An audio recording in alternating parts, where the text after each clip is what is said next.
Okay, guys, just very quickly, a couple of things I just want to check before. So it's on, but it's at the holding screen. So the be back soon bit, and that I've checked on my end that it's going through Twitch and it is also going through my YouTube. Charlie, you able to check your YouTube to make sure it's there? I also have my YouTube.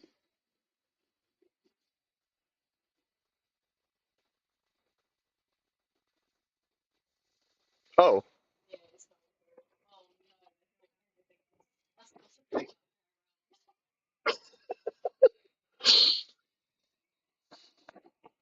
well, in that case, I might as well just go back to the. I might as well just use the game screen because, like, we're not hiding from anyone. When he was popped in the chat.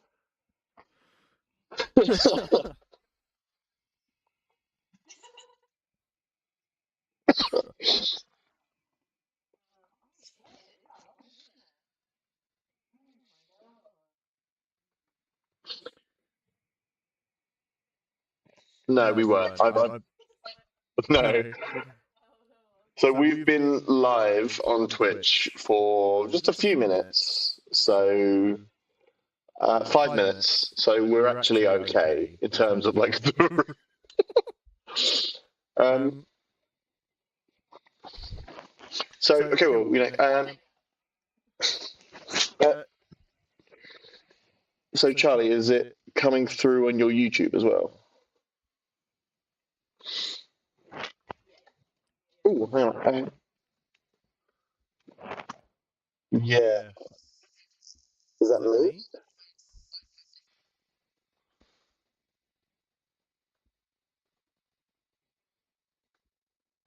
Okay. Hopefully it's. Well, I'm not hearing me, which is good because I shouldn't have to hear me all the time. That's your problem. There's like a delay on the YouTube one, isn't there? Mm.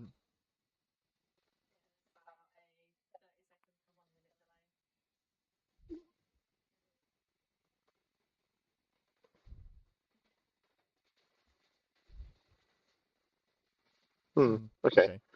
But it's coming up on your YouTube.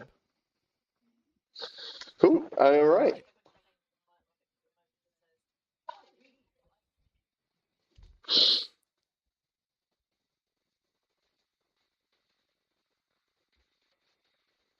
Hmm. The Hunt and Non-Word Games Adventure.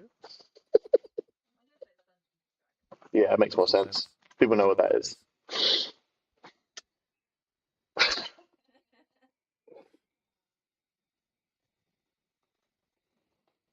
Ooh, rage baiting.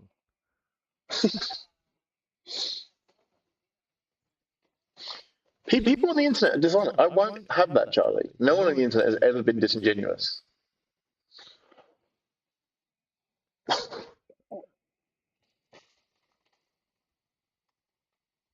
Okay, so that's going. That's going. I think we're all gravy,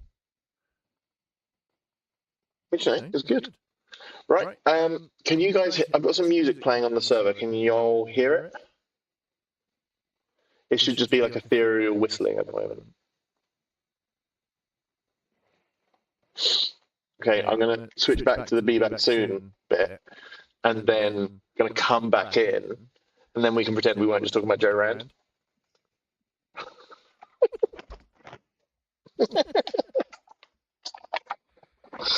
Now, one sec, I've got.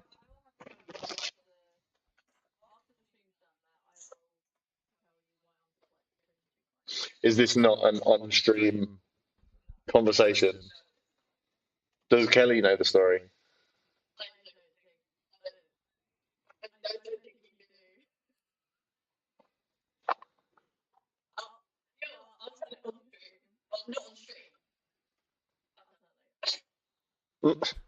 So I think we're all needing to hear this story. So what I'm going to do is I'm just going to. So so give us 5 minutes, and we will all uh, come back and look horrified.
Joe Joe Joe Joe Rand, Rand, right? right? You You piece of piece of shit. shit.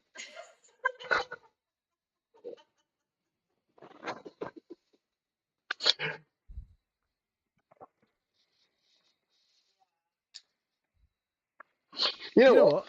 I I don't don't want to want to give give his his name name any any more more oxygen than oxygen we than we already already have. have. So So with with that, that, I'm I'm going going to to celebrate celebrate our our good good friend friend Ollie's Ollie's new new big big frog frog and and introduce introduce ourselves ourselves for, for, is is it, it are we on episode episode 4 4 now? now? We're a We're a few few episodes episodes in. in. Welcome Welcome to the to the Hunt, Hunt, a a D&D D&D dark dark fantasy fantasy adventure adventure set set in in a a pastiche, pastiche, a a magical magical approximation approximation of of 16th or 17th 16th century century Britain. Britain. The reason I The reason say I say 16th 16th or or 17th 17th is is because because it's it's quite quite nebulous nebulous depending on depending on what I what I need need the the story to story to do. do. I'm I'm Matt, Matt, your your game game master master and and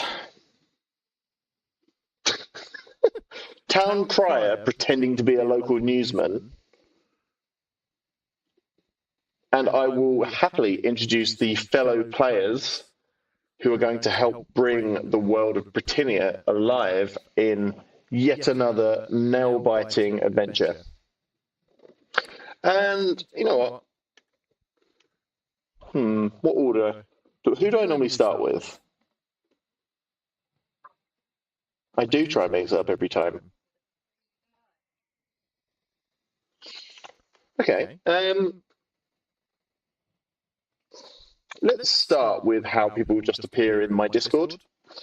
So, So people who are people just who are just watching the watching the stream, stream, you have you have no no idea idea how how people people appear in appear my in my Discord. Discord. So it's So going to it's be a going to be a surprise for surprise for you you as as well. well.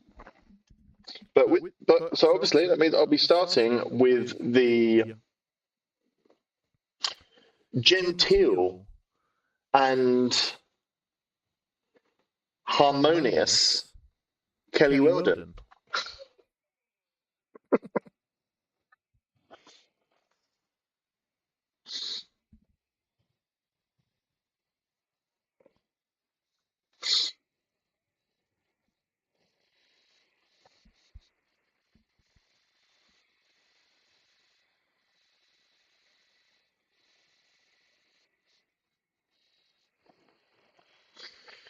Yeah, Yeah, I I think think she she has has a a very very strong strong sense of sense of justice. justice.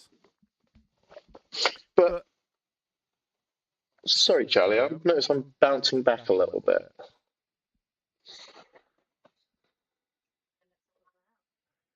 I think I'm, I think you're, I think you're You're picking picking me me up. up.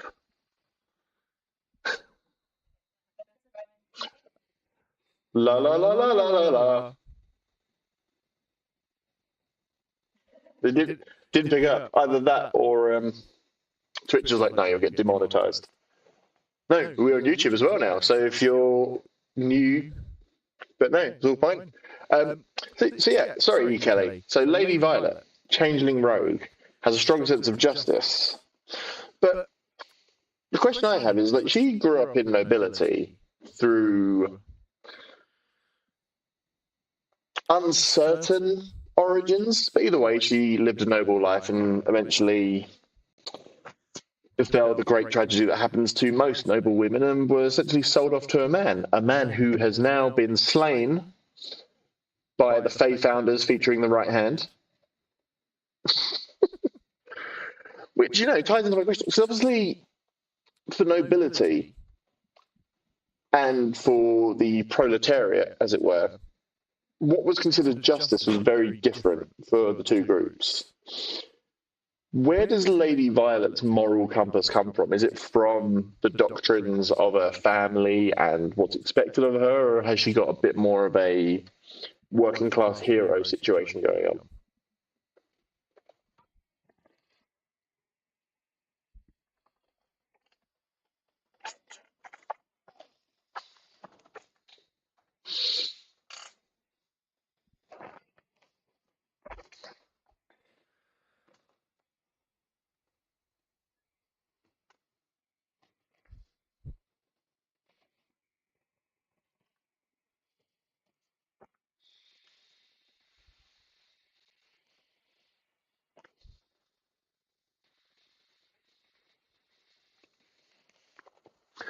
Okay, so it's kind of like almost like how a child deals with fairness. It's like, I know that this isn't okay.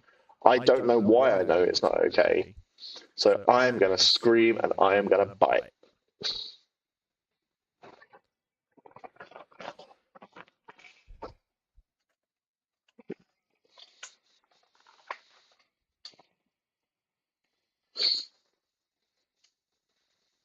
And I suppose when you have, like the one time you've really spent a lot of time with working class people was when you were about to be hanged.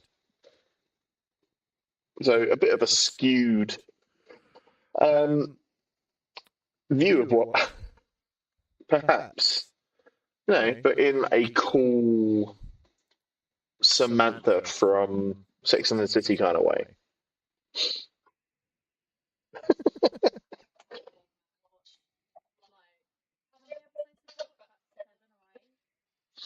Yeah, quite a few. It was enough for me to know that Carrie is a terrible writer. Yeah. The problem is like, is that the point? Is she meant to be bad at her job? But anyway, thank you for that, Lady Violet. I will no longer be referring to your government name unless I forget that's what I said, and I probably will at some point.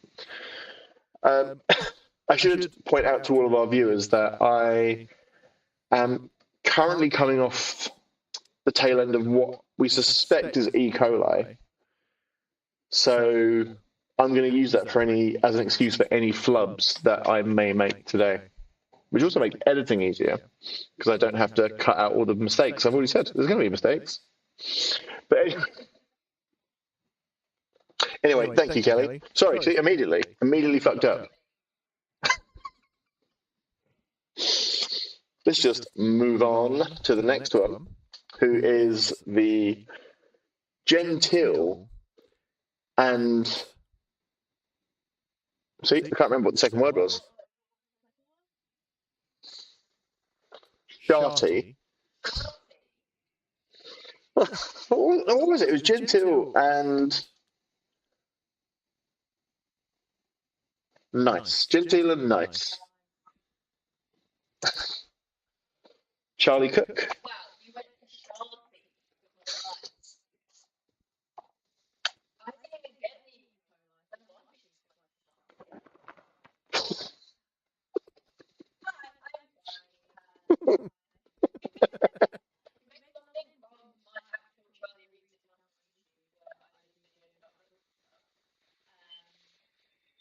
Sorry, you're cutting in and out.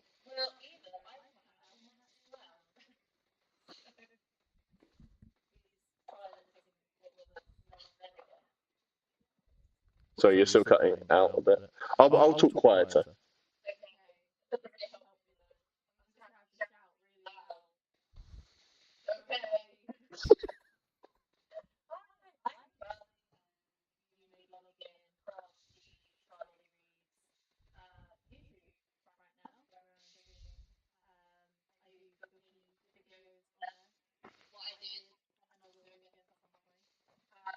Sorry, you're still dipping in and out quite a lot.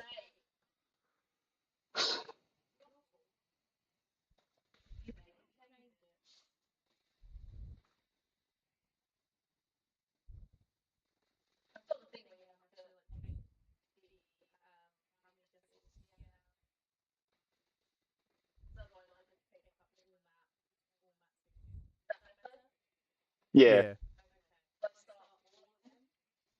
Yeah, start from Hi, I'm Charlie.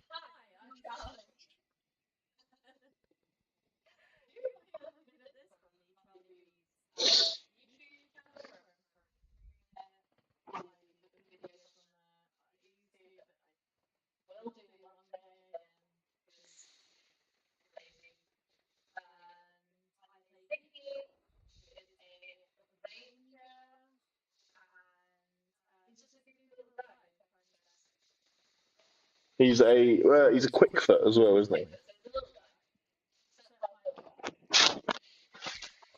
So he is a quick foot, a Feyman a Fey friend, one of the fair folk from the Fey realm, who had like the job of being a member of Hurler's Wild Hunt, which he thought was a good job. Then it turned out it was a bad job. Actually, he was doing quite a good job, and it was absolutely fine. And Hurler actually liked him more than he thought. You know, it's kind of like what you want in the workplace. You don't want to know that your boss likes you, but you also don't want to be hated by them. So I'm going to stay on theme with the idea of justice. As we know, we spoke to Lady Violet about how her upbringing may well have affected how she views justice and how she deals with right and wrong in this world which is wholly new to her, and that is the world of the working classes and the downtrodden. Dickie comes from literally another world, and it was his sense of justice that ended up getting him fired from the hunt. How do you think Dickie's flighty Fey realm ideas are conflicting with the kind of working class hero that he's trying to be? I mean, he spent most of his time being a highwayman.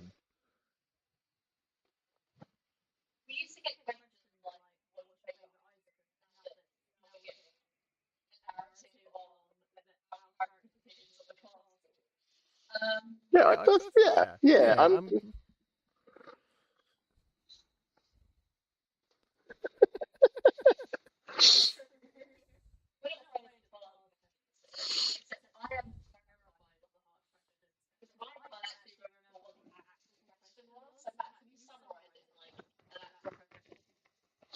How does Dickie? What's the word I'm looking for? How does Dickie deal with the difference in justice systems, and how does Dickie know what's right and wrong when his frame of experience is so different?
Okay.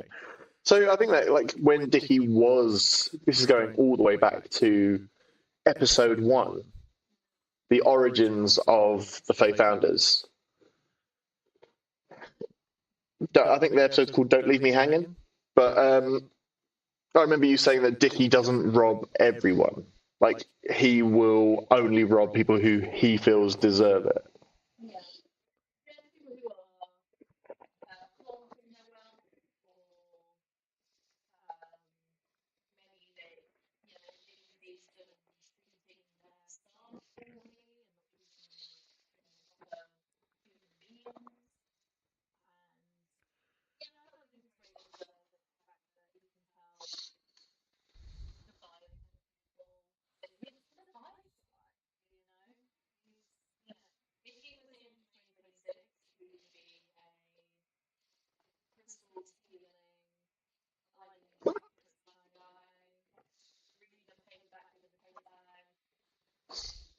Have Labubu fall on display.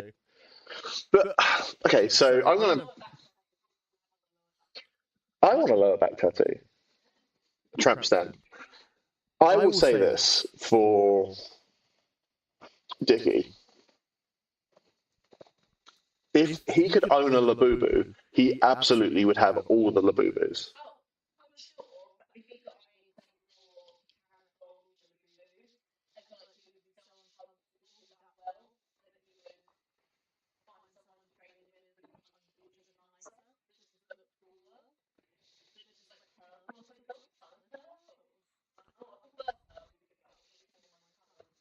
We know this because, like, when everyone else is looting treasure, Dickie is finding cool rocks.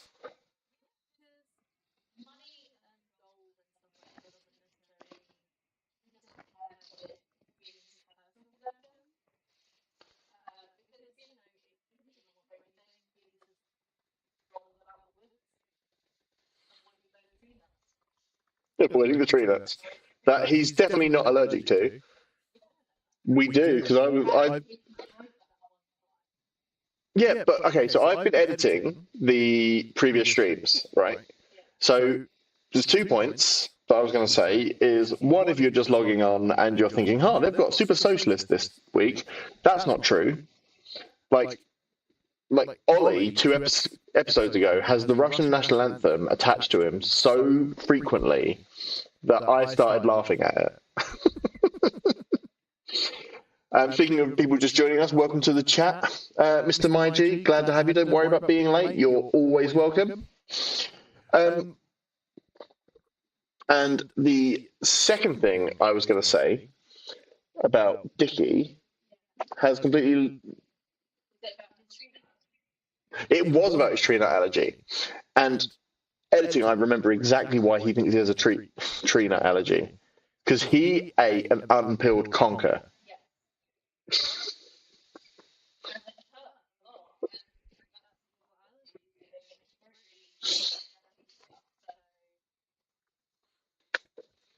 And then what else could it be?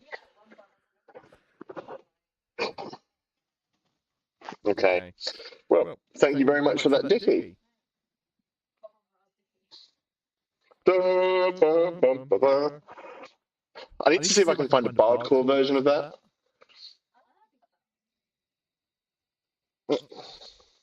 I've found from doing research for today's episode and preparations for today's episode that you can find a bardcore version of pretty much anything.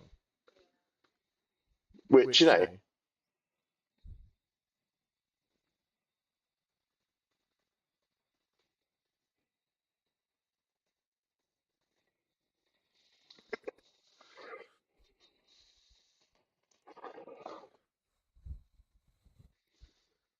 I don't really use TikTok that much, so I'll see him in a few weeks on Instagram Reels because I am a very old man.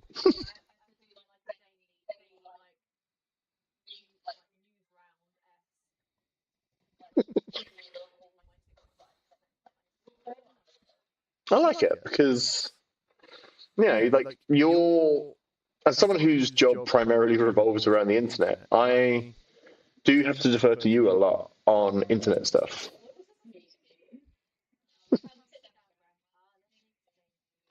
Why is everyone upset with Prince Andrew? I'm joking. I know exactly why. I read the paper. Prince Andrew? Sorry. And Andrew Mountbatten Windsor. He's no longer a prince. Apologies. Anyway. This has been quite a diddling heavy session, but we're not even finished the character intros yet.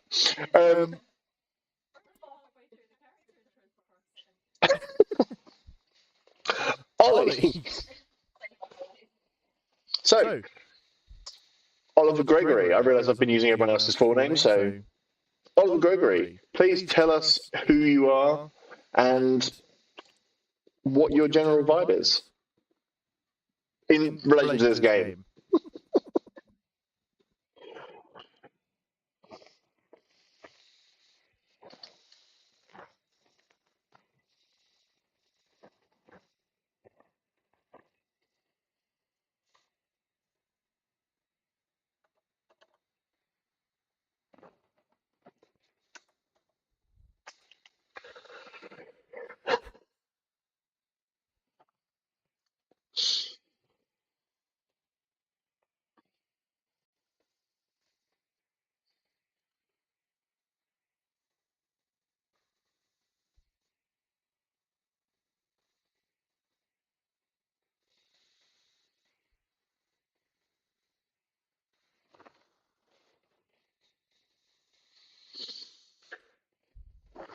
Okay, so you've spent so long trying to be outside of the world, that would you say it's fair to say that you miss it? And now that you are 2 feet into the magical other worlds and the old gods and the things that previously, like, you had no proof of, apart from a talking frog, which could have easily been a mental illness. But obviously, as you know, that talking frog wasn't a manifestation of your own broken psyche. It was the actual messenger of the fairies, Puck himself, of Shakespeare fame. And you mentioned as well about trying to find your own justice. So Alaris is many things, but he's definitely an intelligent and well-educated in his field.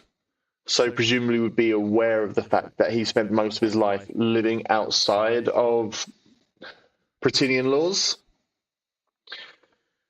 Now that he is a fugitive and has wrought his own kind of justice.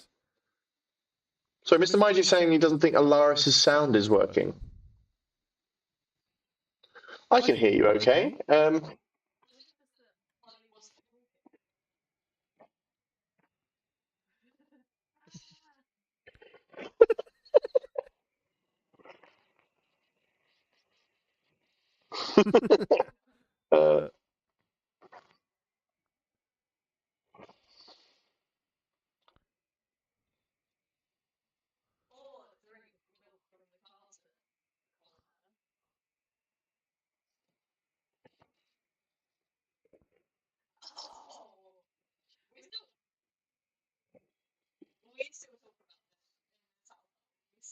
Still talk about that.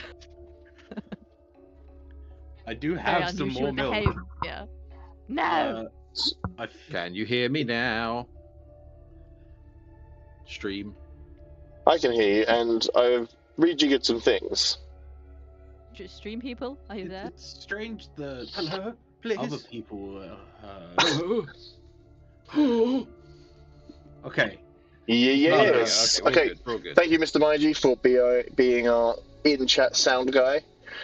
I realised what the problem was, and I may have not been recording my desktop audio, which means that everything that Dickie and Violet and Alaris had said, you know, it's just got 9. We'll say this is the actual start of the stream. That's a good time to start the stream. Yeah, this is fine. This is fine. No more Ignore the diddling. last 30 minutes. Doesn't count. And I think it's fair as well, because I think we all know Nicholas, who we'll introduce properly. Nicholas is nothing if not a man of justice and a man of honor. Like, he has quite defined views on what it, like, he killed an evil person who was trying to enslave people, but still gave him a proper burial, which, you know, true kindness is showing kindness to your worst enemy. For example, I will give billionaires a quick death. No, that's kind. I lasted 1 minute of not going guillotine. like socialist. Right, so I'm going to very quickly. What do you mean? We lasted half an hour, apparently. Just me laughing. So sorry to everyone who's been watching and realised that I am a terrible technician. Once again, I will stress the fact that I have E. coli and I'm being a very brave boy about it. Very brave boy. Bravest of boys. So, for those of you just joining us, I am Matt, your humble game master and friend, really. I'm going to go with friend to walk you through this magical world of Britannia, which is a pastiche of 16th, 17th century Britain, a time that was wrought by the witch hunts.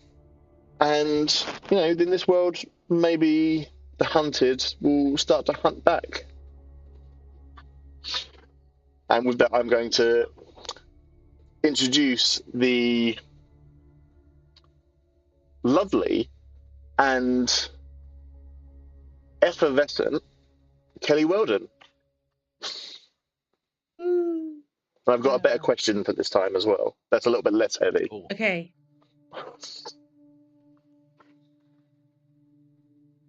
So, Kelly, who are you playing? What's your Hi. race? What's your class? Sorry, my brain's just farting. I'm playing.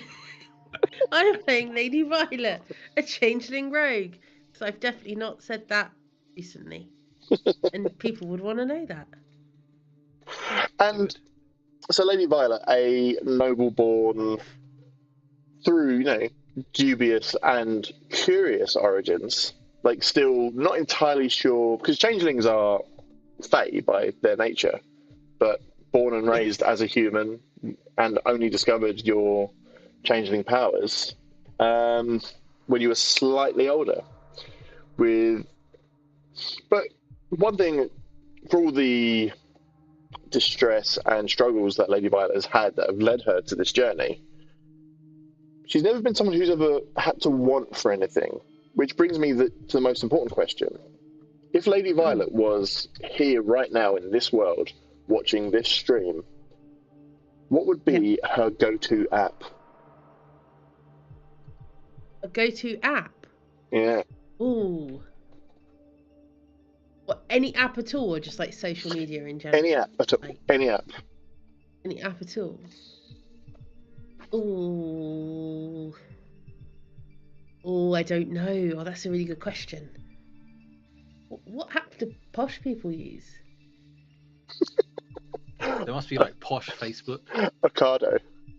What about Raya? You know, that like Oh, celebrity yeah. dating app. I shop at Ocado sometimes. The Waitrose All shopping right. Oh, I didn't realise we had the bourgeois in this stream. Yeah.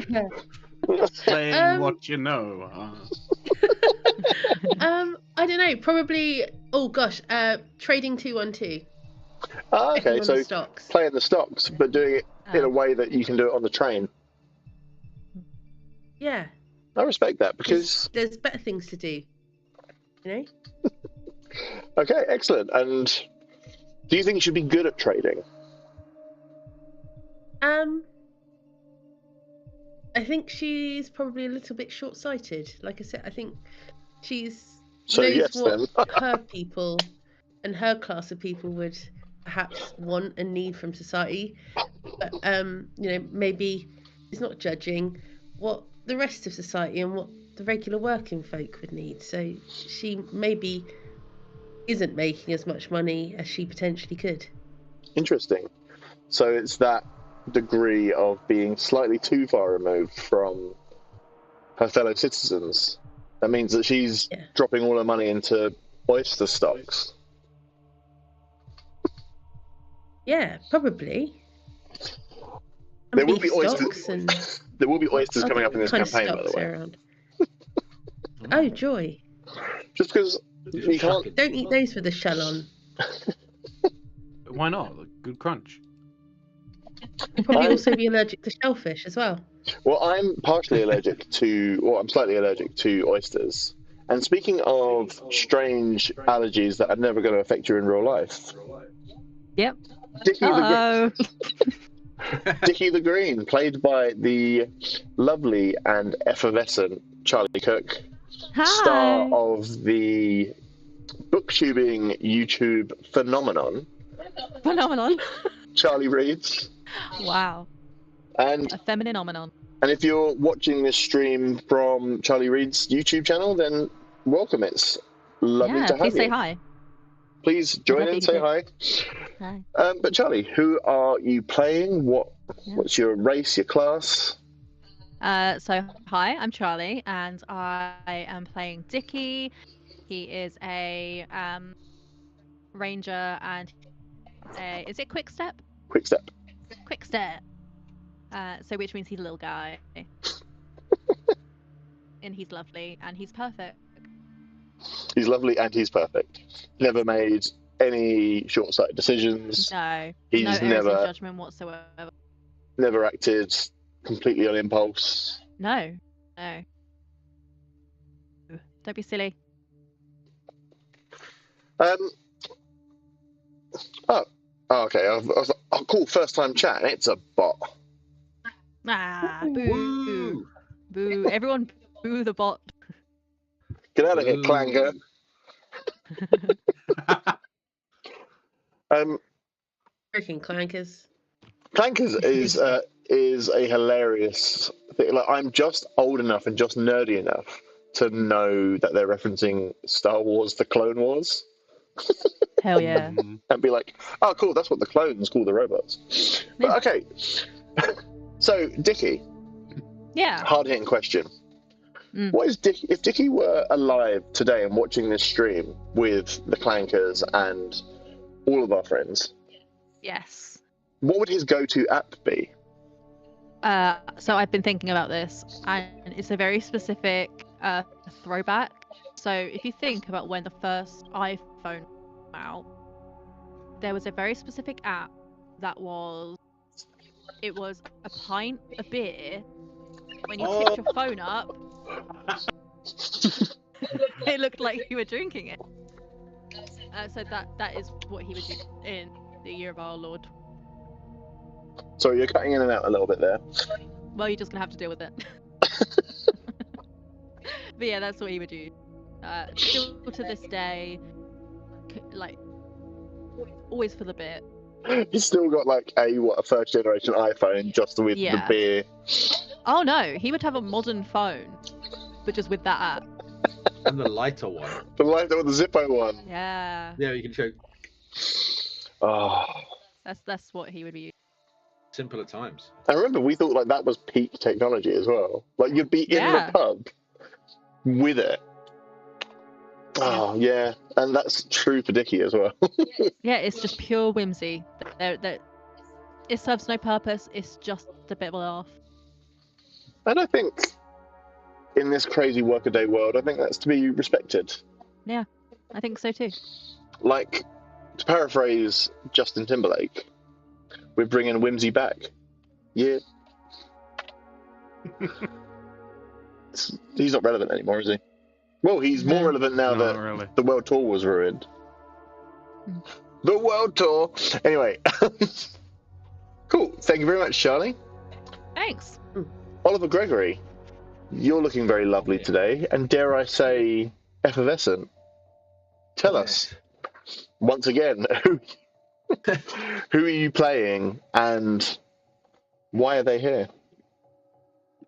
Playing Alaris Vale, the Fey Warlock, here to stalk the woods, hunt for berries, find mushrooms, and Hunt for berries? generally go around, returning to the world of man with pockets full of dirt. Oh, what? I do have a question. Do you typically hunt for berries? Like, berries aren't famous for running away. Well, you never know. Maybe they're like fey berries and they like grow little legs and run off. I mean, you're just frantically writing notes for what can come up. I had to read Super Potato recently, so that's why there's like living animals in living animals. Does that make sense? Living vegetables in there, so that makes sense. Louis, we had Super Potato in this house, didn't we? What? Super Potato. Yes, we did. Yeah. Yes. It's fun. But potatoes, scientifically, not potatoes, vegetables, scientifically speaking, don't exist. Yeah. No such thing as a vegetable. Invented by the Del Monte company. To sell I see. just things that they had. I see. Fruit is a thing. Flowers, you better believe they're real. Roots. Roots, gourds. Oh my god. Although gourds are fruits, aren't they? 'Cause they've got seeds. I'll ask Jeeves later. So, the hard-hitting question for Alaris. Alaris has got his slippers on, he's tuned into this stream, he's got his Android phone next to him, because one thing I know about Alaris is that he wouldn't have an iPhone, he would have an Android. He would, yeah. What's his number one app? See, now, I was thinking about this. In real life, I'm a YouTube person. I spend 90% of my life on it. But for Alaris, I feel like he's probably going to be. There must be some kind of like horticultural app that like identifies plants and lists the properties and things. So maybe he spends time like, he's like, oh, this is a nice herb. Oh, look at this mushroom. This will go good with this thing. Is it so? You can, like, add it to like recipes for grinding and making random There's like things. ones you can get that identify different flowers and identify different things. I used to have one like during lockdown. I used to go You around can use to it on identify Google. plants. You can do Google Lens on that now. I've done it in school. I was like, oh, it's this flower. That's quite good. So But like really, a recording app. so really, I just to give my own opinion here. Then it sounds like, yeah, there's lots of different things. Like maybe he's getting with the times and he's just using Google Lens or downloading specific apps. But the one thing that's consistent is his Pinterest board. It's just mushrooms. It's like supremely cottagecore. To be fair, I've seen Charlie's Pinterest board, Little old me. and I imagine Alaris and Charlie would probably have quite similar Pinterest boards. Yeah, probably. Well, at the moment it's all wedding stuff, isn't it? And mine's all hair metal. Yeah. You know. Cool. Thank you for that, Alaris. And last but by no means least, the lovely and effervescent Connor Young, who this is, for reals, the first time you're introducing yourself. You've been so patient. So, you know what? You can have an inspiration point for patience. So yeah, who are you playing? Tell us all about Nicholas. So, playing Nicholas, he's a former witch hunter that realized that killing people that are innocent, not a good thing. Hot take. Even killing people that are not really innocent, still not his thing. So what, you say that given that his job was facilitating the death of lots of people, he's realised that he doesn't like it. Not for him. Yeah, not really. Not He fan. got a taster, you know, did the internship for a while. But it's just not for him. He's moving on with his life. Yeah. Ooh, heroes. Sorry. Ooh. Good choice, Ollie, on the miniature heroes. Oh, there's nothing left in it. I was taking it off the top of my computer. Oh, I'm sorry. That's not true. There's the eclairs left, but I can't eat them at the moment in case it breaks my tooth. I love eclairs. But so yeah. So Nicholas is trying to put some good out into the world and help all the people. Maybe for kind of selfish reasons and Kind of selfish, but I think of all like the selfish motivations, I think redemption is a pretty good one to have. Mm-hmm. So, while we're on the subject, I do have to ask, what's Nicholas's number one app? I think Nicholas's number one app is kind of a weird choice. Would expect nothing less. Well, I think it's the app that's what's it called? Like Too Good to Go or something. That basically, Yeah. Oh, I love Too Good to Go. Okay, as which, has old food that's man. about to go out of date. Oh, So he would go to the place, get the food that's going out of date, and either eat it or find somebody to give it to. ah. So just to make sure that no one's going without. Yeah. Okay, and I think that is a very Nicholas-coded thing to do as well. It's like, look, this new technology, how can I use it to make my local community stronger? And Nicholas, It's either that or the weather app.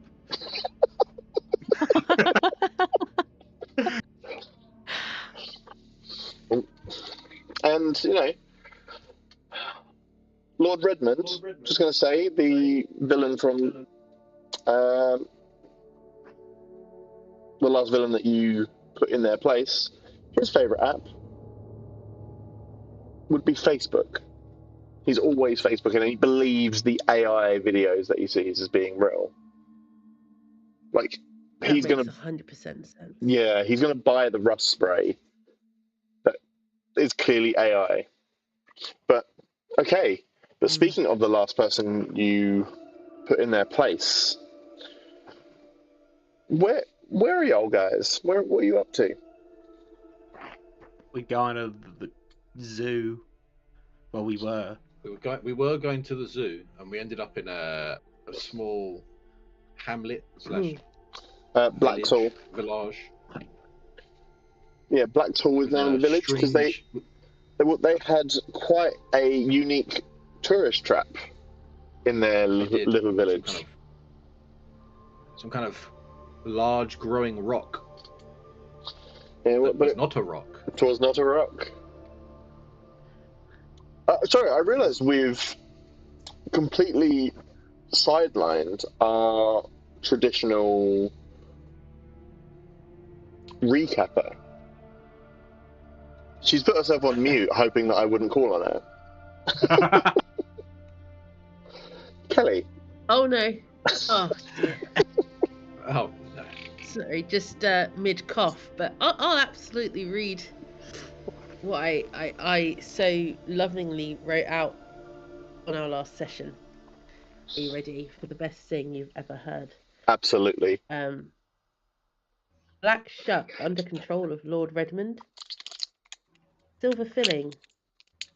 River fortune of curiosities. The boa, the triton, mimicry dog, Belties, Damler, Hydra. Power, usurp, charlatan, dog, cat. Sky, water, hate. God knows what that means. Those are the ramblings of a madman. Yes, they are.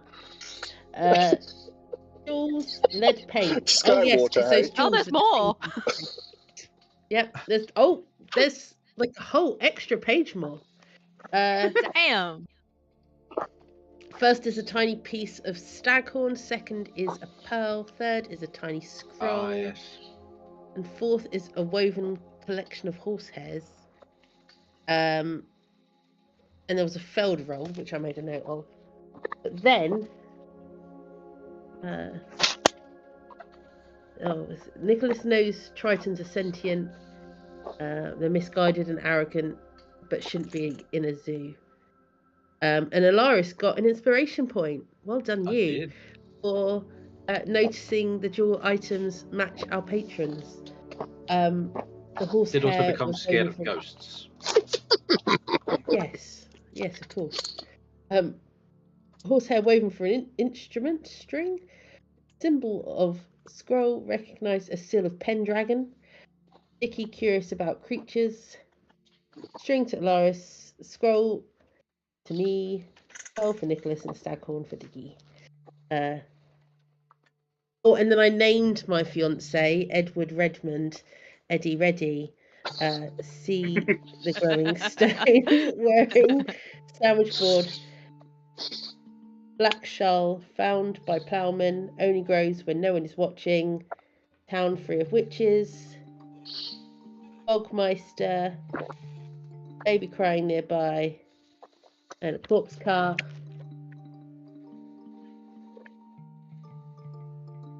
Vicky sings Gravel Baby. What was that? I sung to the gravel Uh, like it was a baby. Oh yeah, I remember now. I- Something that just looks like a rock. Something special about the stone baby with bright eyes. And then the baby screamed at the reanimated corpse that we just reawoken. So yeah, I think there's no clarification needed there. I think that was perfect. And I think it was perfectly clear for everyone. Yeah. I just think we missed a crazy opportunity. If we'd known Lord Redmond's name was Edward Redmond, we could have gone steady, Eddie ready. he wasn't Eddie ready enough for us. Ah. Sorry, I haven't actually edited the fight with him yet. Oh, so do you want to put this clip in on that one? Yeah, if you guys want to record some sound bites. I think I mentioned earlier about getting a lower back tattoo, and I think just the words Skywater hate just as a tramp stamp, written in papyrus, maybe. Mm. Oh, papyrus, yeah. Can I get P's in the chat for papyrus?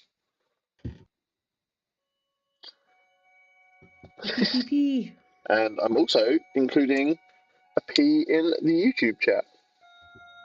Ah. P's in the YouTube. P's in the YouTube. Yeah. Okay, so yeah, there was definitely quite a lot that happened last session, and I think as concise and as eloquent as Kelly's notes were, the thing is, like, we use this as like a joke, like Kelly's crazy notes, but they are always fantastic at getting like just enough information to remind us exactly what happened.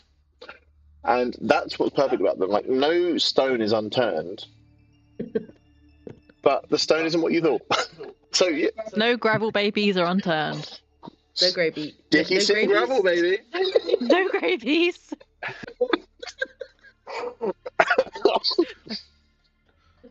Oh no, Matt's dying. Oh, if I cough too hard, I'll poo. Can I get E's in the chat for E. coli? He's in the chat.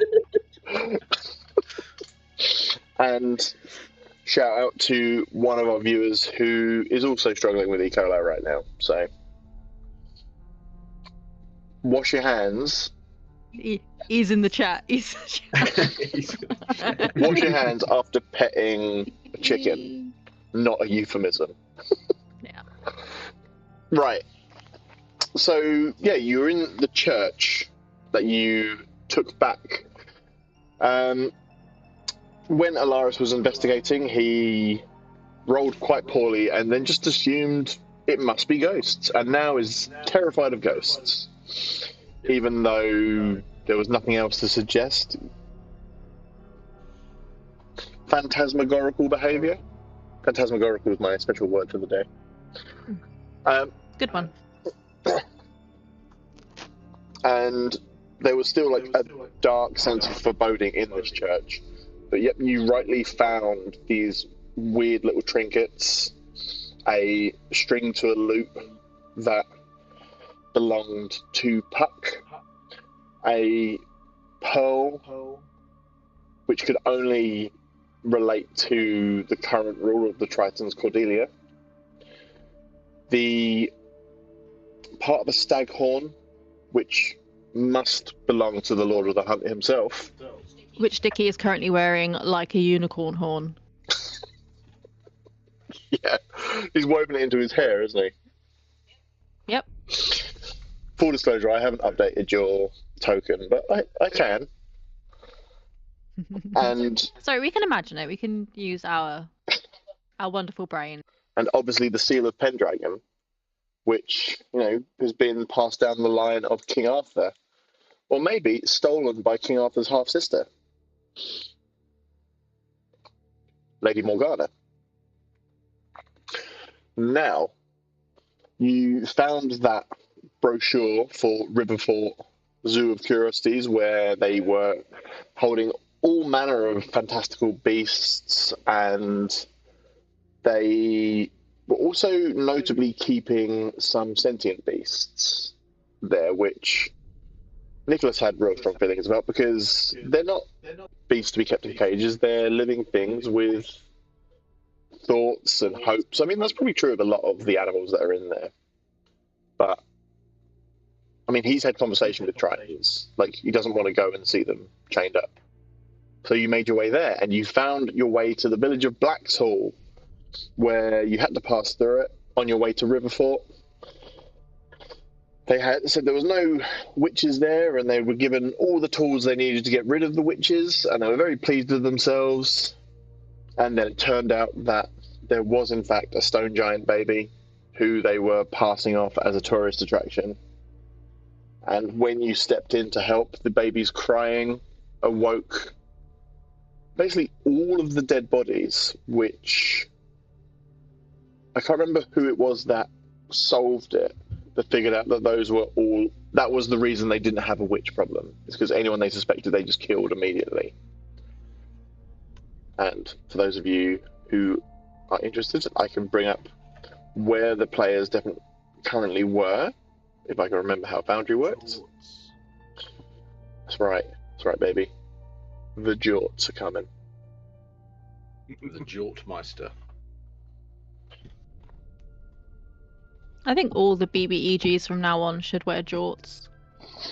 Yeah. Okay, but I would love that. Yeah, But to make it happen. just the next, not to give any spoilers or anything, but the next BBEG I have planned might not have legs. Okay, what about Jort sleeves. Yeah, Jeeves.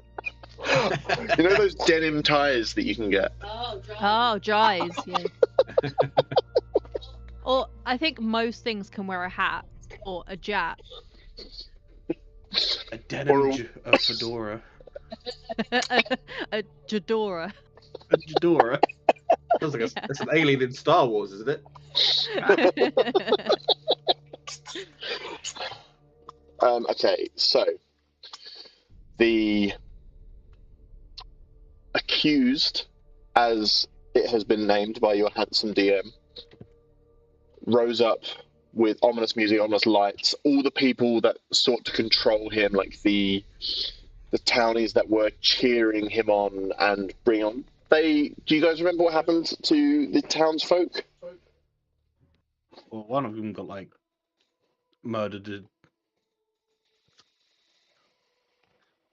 and the others were like, "Cool, kill him," and then a couple more got murdered. Yeah, it didn't pan out well for them, did it? No.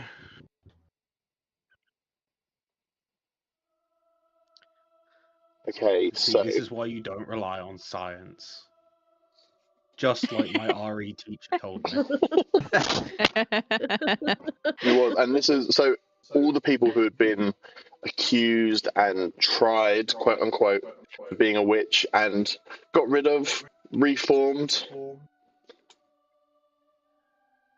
So, if this works,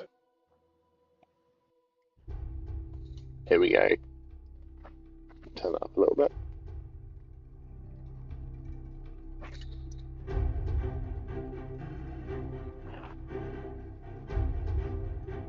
Just some reason it's not coming through mine, but I'll have to trust that it's there. I do hear it. Lovely, lovely, lovely, lovely. So, you know what y'all can do for me? First thing in the session. The Macarena. Oh no. Secondly, I'm going to need you. Also, I edited the stream, not the last stream, the stream before. It's coming, the VOD is coming soon, I promise. Mm-mm. And you made the exact same joke, and I liked it. And I like it even more now. Because it's familiar. But can all of you please roll for initiative? Yeah, I'm ready to roll bad.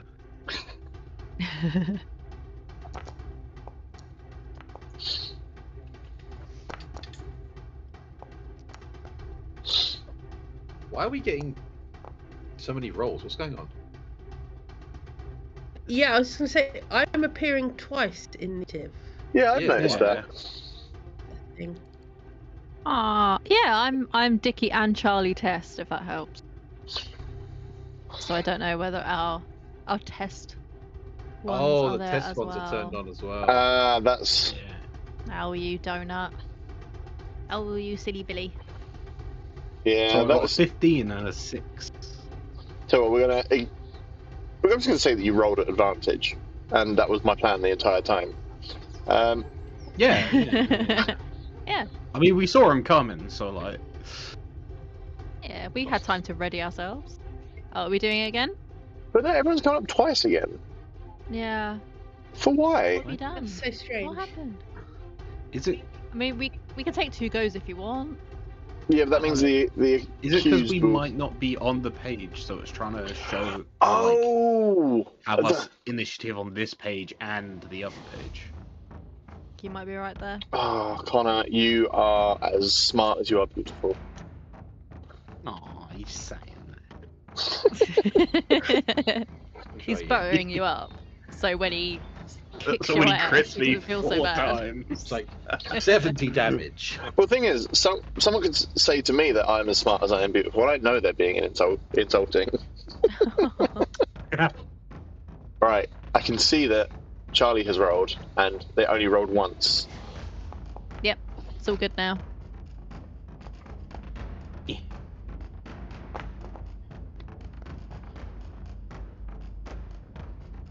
With my 1. garish pink dice. Did you actually A roll a 1! Oh, Well, yeah. I can... an assisted one. Oh, did you get 2? Oh, you got minus on dex, haven't you? Yeah. But you know who didn't? Oh, Who doesn't have minus on dex? Person who's going first in this encounter, Alaris The Vale. baby. What was me? The It's me. bear. The bear. The baby. Rest Oh, in God, peace, Catherine Close to the O'Hara. baby. You absolute queen. So who we got? We got the guards and the dude. Okay. Let's have a think. I think to start off.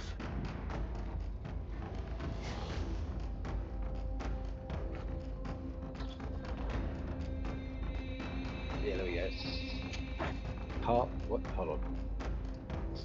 Cast and flip. What the fuck does that mean?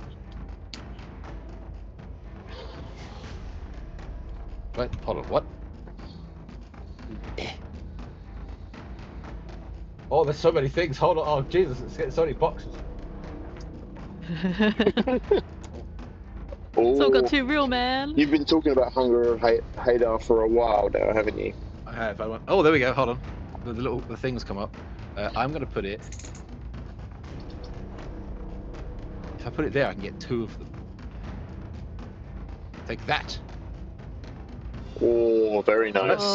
dark. That's not the right thing. Why is it doing it as darkness? Well, That's it what Hunger of creates an Hadar area of is. darkness. Oh, it does create an area of darkness. Anyone inside of it takes damage. So creates a, yeah, any creature that starts takes 2d6 cold damage. the void creatures. Okay, any creature that ends its turn in the area must succeed on a dexterity saving throw.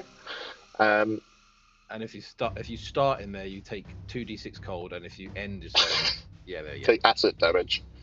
I'm sorry, can we zero in on the milky tentacles? They're milky and Why does it- otherworldly. I've read that book and I enjoyed it. It was a good read. As you Find said it on that, Charlie Reed's my light Instagram started and flashing. YouTube You've channel. upset the ghosts. The ghosts hate tentacle porn. They hate it.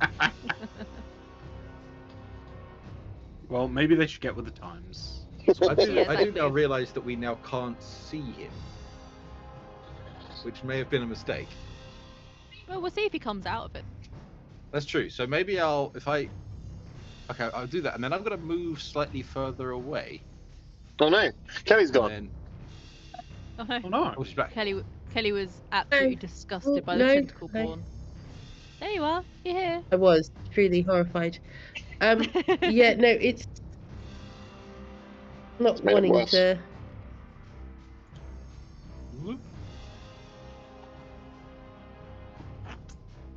If it helps, Kelly, if you can hear us, it has frozen on a very flattering picture. It's so Oh, there you flattering. are. It's great. It was beautiful. So clear. There you go. Like, I don't know why I did that. Now it's back to normal on this bit.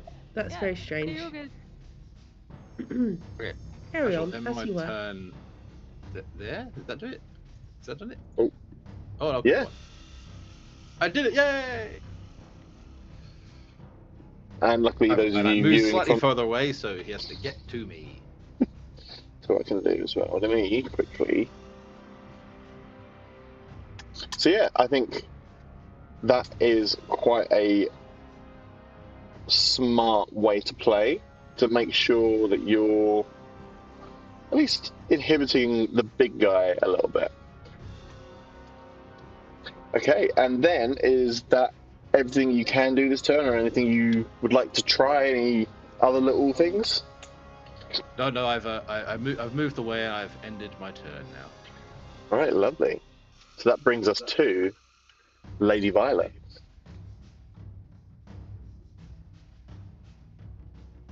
How thrilling. Never Okay. have you sounded more sarcastic. Good, I'm glad that came across. I was being very sarcastic. I'm still getting used to not being a cleric in this, and I'm like, oh wait, I don't have spells. That's why there's no spells at the top. Okay. It's weird, isn't it, when you start playing a completely different character? You're like, I don't know who this person is. Yeah. Okay. Okay, weapons. Let's do that. I'm going to use my bow.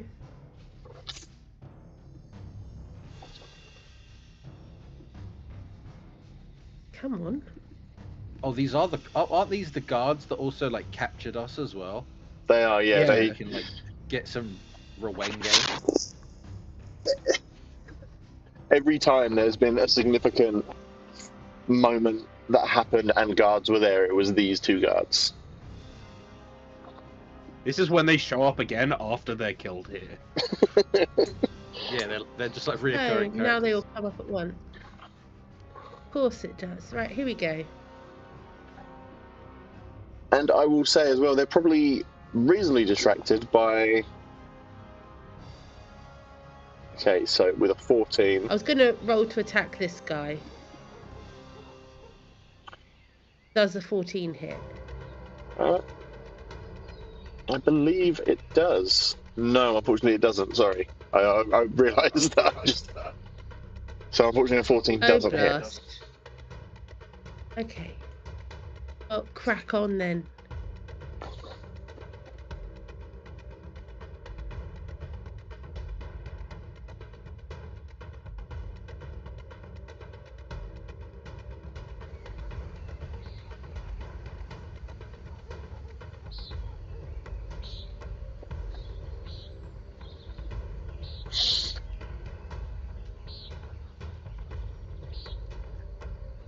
So is there anything else you can do or wish to do this turn, Kelly?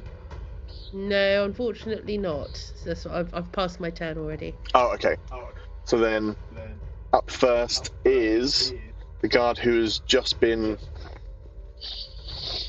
targeted, and I think he's probably going to try and respond in kind. Let me get my little knives out.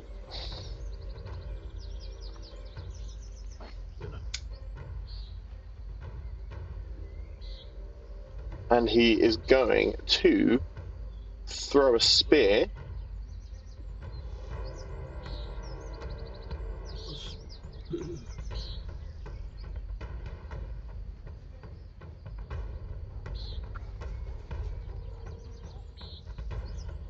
No, he's not, because he hasn't got any ranged attacks. So I'm gonna do this the old-fashioned way. Move him up toward Lady Violet. He's in a blind rage, and let's be honest, he's probably trying to run away from the darkness as quickly as he can. Do I get an opportunity attack if he runs in front of me towards someone else? You do. Hell yeah. Shoot him. What's I trying to shank him? If you shoot him, won't it be at disadvantage because it's close range? That's what I'm thinking No. it might be. Oh, do I not? You have the gunner feat, so as a Oh. highwayman, you're pretty. You got mad skills when it comes to shooting You're things. like from the hip, just like Yeah. "Ah." Papa! Okay, I'm gonna try and shoot. Oh, very nice. Ooh, 23, dang. Okay. So 23 is going to hit. nice. For 10 damage. Very nice. Just for walking near my friend. Like, how dare you? How dare you approach Blam.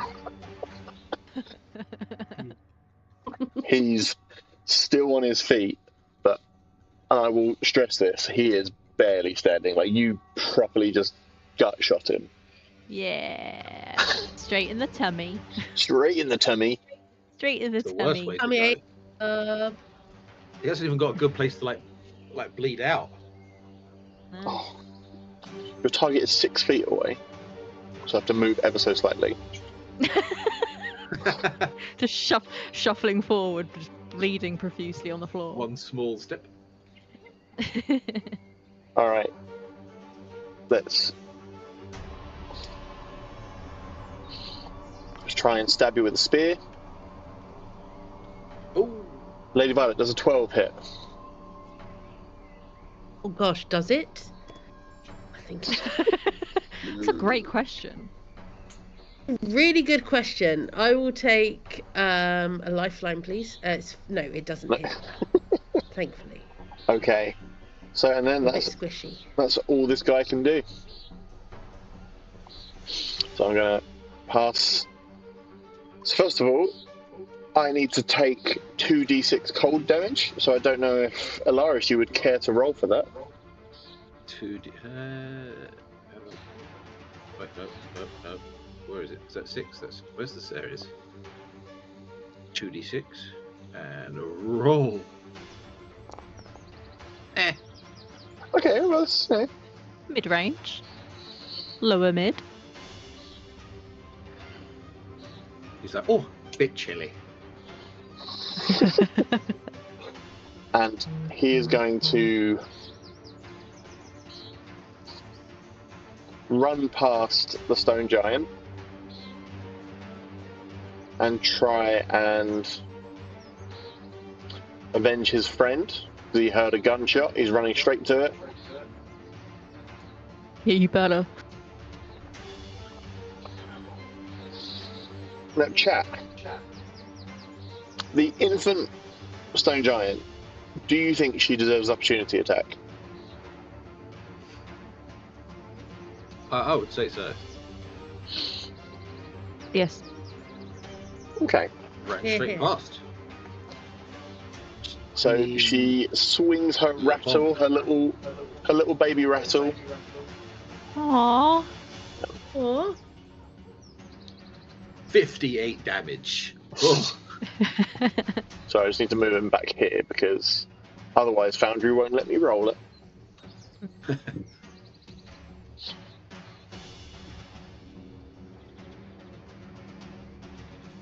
oh Jesus, this is a great club. Yeah, it's a rattle for a giant. That's true, yeah. It's a mega bonk. That was a good animation. Good work, Foundry. That was quite good. That was Okay, cool. and that's a 19, so that's definitely going to hit. So I guess I just have to roll for damage.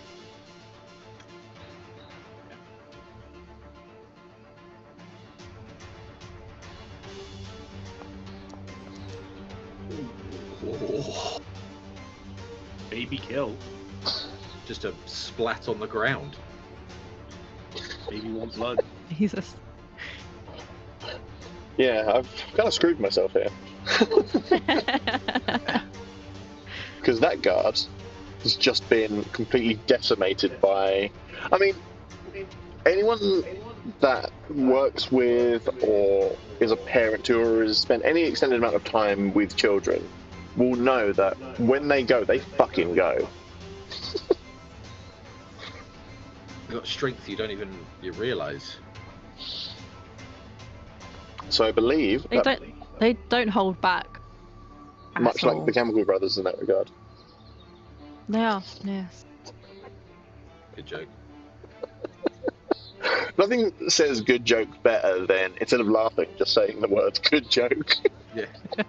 It's like when you hear like a good dad joke, and you're like, that was good. Fun fact, on Charlie and my first date, I referenced Chemical Brothers no less than 4 separate times. 3 of those times, the songs I was referencing, I didn't know was the Chemical Brothers. I thought he was obsessed with Chemical Brothers, and I was like, why do you keep on referencing them? Like, this kind of come out of nowhere. You had no idea, did you? No idea. No idea. It was just a beautiful moment where Charlie is non-binary. Don't have any binds. We were talking about like Charlie views them. Well, I don't want to speak for you, but you were saying that you view yourself as like not a boy nor a girl, and then I referenced you being a superstar DJ. Yes. And then what was the other one I started singing? There was Galvanize, obviously, Yeah, Galvanize. because that's just a jam. Yeah. And Block Rockin' Beats was the other one. Yeah. Anyway, so that guard, he's just been squished. And He is now Jam. and we'll see if he turns up again. Oh gosh. But anyway, that brings us to the accused, who is going to start his turn by taking 2d6 cold damage. So, Alaris, if you would care to roll for that. Doo-doo. Slightly better than last time. Okay, 5, that's not too bad. And what?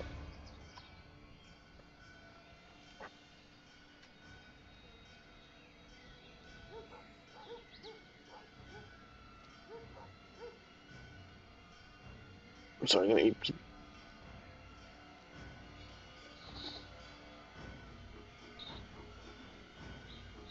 So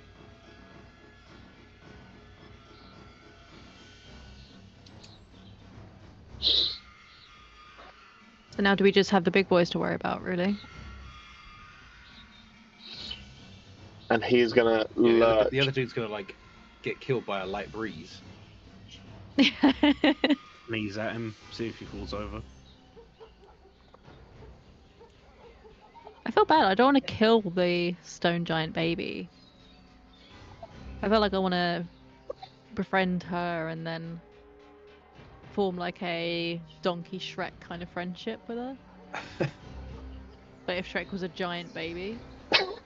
And I'm going to just use my sprint action to escape the darkness. Ah! Ooh, Oh lord, he big. a giant D20 appears Just out of the lumbering out. thing. Blech. Yeah. He's quite a big boy. He is a big boy. Must have been really hard finding those jorts. Yeah. Did he make that? The craziest thing is denim didn't even exist then, so how did he do that? Magic, isn't it? Oh, That's sorry, true. science. Sorry, hang on, let me... You and your bloody science.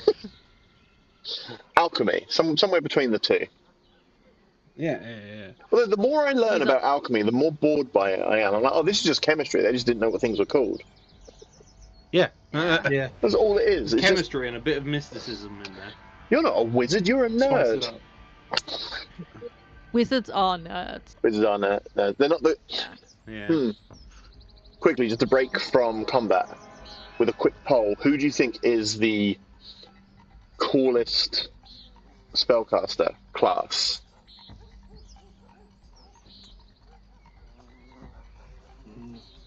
I like warlocks because they're like slightly, but like I just like them because there's like that slight evil nature to them.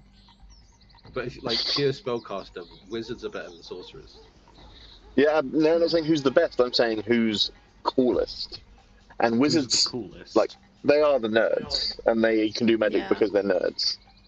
I personally I don't. think the coolest are the ones that do backflips to do magic. So bards. Yeah, Bards are pretty That's true. cool. I think inherently they are the coolest. I don't They- really think I could argue with that. Like Yeah, they they are. can insult you to death. They can shred Yeah. the electric guitar and then explode your head. Yeah. Honestly, that. They're like the actual they're like crazy. opening villains from the was it Guitar Hero World Tour little movie. Yeah. Yeah. Or what's that slasher film where is it Slumber Party Massacre, where there's like a guy with a Maybe.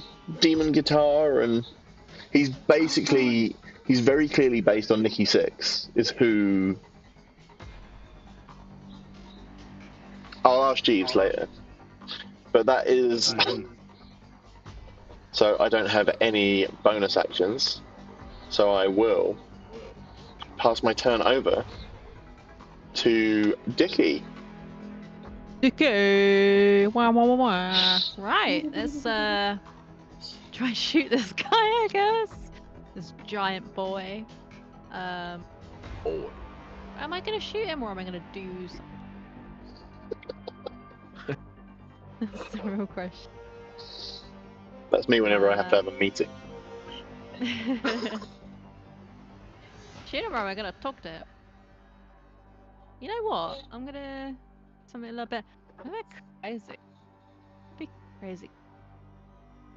I'm gonna. Dickie is a crazy kind of dude. Oh, Yeah, this is a crazy kind of guy. the spike growth served you well before. It did. Things I can't without getting me in. So unfortunately, I'm gonna have to shoot this. Put spikes in the stone baby unless I put it over here. How are we feeling about the stone baby? Do we think that a stone baby can be reasoned with? I mean, like, you cooed it to stop crying, so like maybe. That's true. Does anyone mean- speak giant? Something I will also say. I don't think it would speak giant. Oh, that's true. What's It everyone's can't passive speak, it's a perception? baby. What's everyone's passive perception? So your Oh, wisdom plus 10. Perception. Let me check. 14. Was it your Wait, 10? Oh, wait. Let me check. I have to always. It never shows up properly on the thing. Hold on. Let me check my. Why is D&D Beyond not signed in? What is it your wisdom? Your wisdom modifier plus 10. It's 10 plus your perception bonus. Yeah, mine's just 10. I'm not particularly wise. 14. I think I've got the Ten. highest. You're wise as all hell. Well, I've also got proficiency, so that gives me an extra +3. And Alaris, you've got a 13. So, Oh, it's just my. Oh, okay, there we go. Yeah. and Oh, yeah, there it is.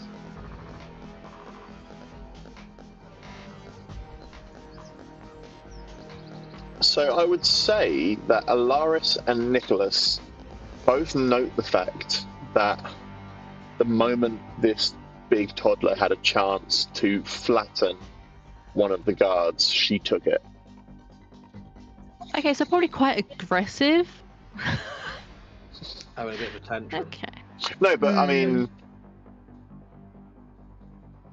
Oh, that it was only going after the guards, so it might be. she can't seem to walk properly yet. She's just sat there, and that's what. Okay, so I'm okay. I'm gonna put it. So that's what Nicholas notices, and Alaris, you notice it's again relating to the fact that she had such bright eyes, which is very unusual for a stone giant.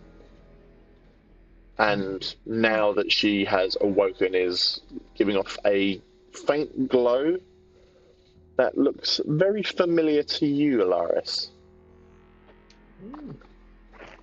oh. Okay, guys, this might be a long shot, but both the Okay. baby and the creature are wearing denim. Into H&M. The time travelers. Mm-mm. Okay, so I'm just gonna do it for the guard and for the big boy, as he is known around these parts. But The boy of bigness. Look at that the boy, perfect boy. spike growth placement. that wasn't by chance. I've been for the last like 3 minutes. I've been putting it perfectly so it hits both of you, but not any of us.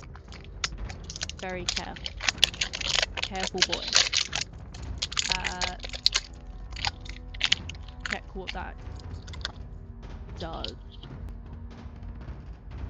The ground in a 20-foot radius centered on a point within range twists and sprouts hard spikes and thorns. The area becomes difficult terrain for the duration. When a creature moves into or within the area, it takes 2d4 piercing damage for every 5 feet it travels.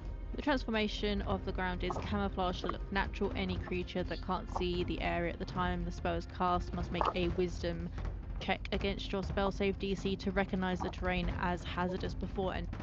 So she'll have to have a little check if she wants to walk through it. And Or she can walk around it quite easily, but yeah. And I think before, because you basically turned the ground that they were stood on, we counted that as the 5 feet movement last time. yeah. So go ahead and roll some damage. Alrighty, let's have a look what I'm rolling. It is 2d4. And we'll apply the same damage to both the guard and the accused. Perfecto. And if you would like to use the accused in your own game, subscribe to the Patreon, where the character sheet will be available. What character sheet? The monster sheet. And that's the shameless plug. So how much damage was that? 5 damage. Nice. That was good.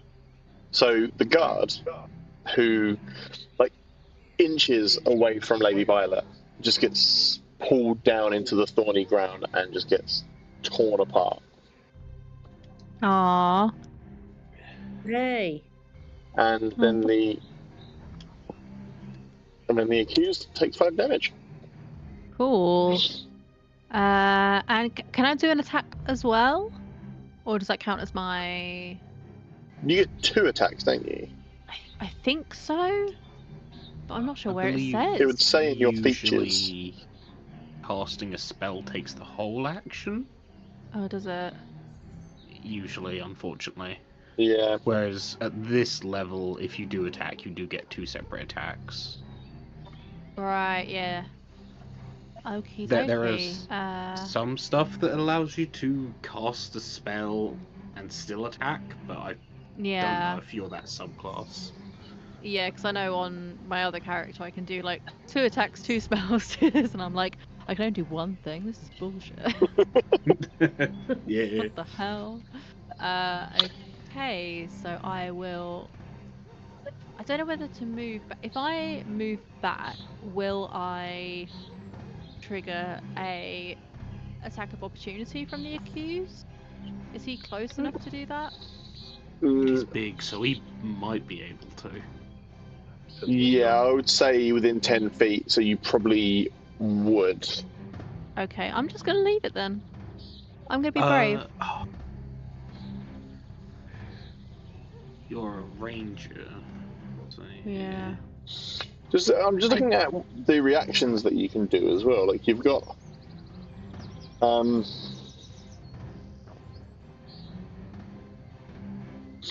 beginning when you choose...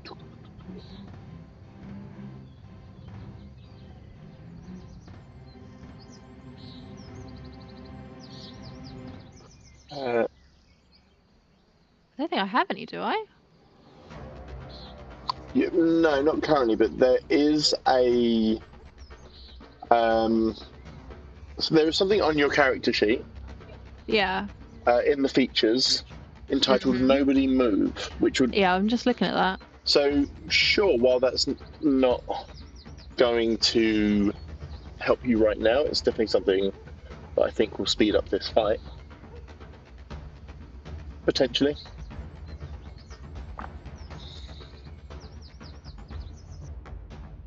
Sorry, I'm just reading through it.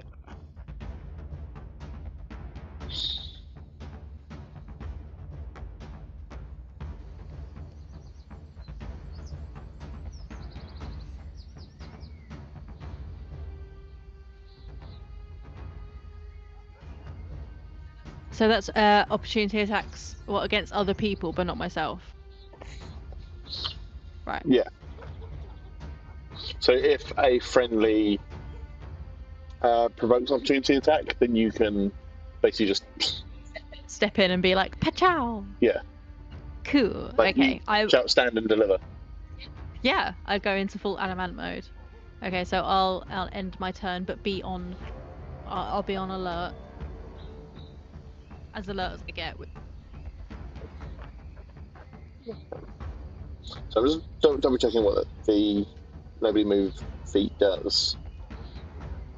When a creature you can see provokes an opportunity attack from a friendly creature. So it's if an enemy passes one of your teammates and your teammates has an opportunity attack against whatever it is they're fighting.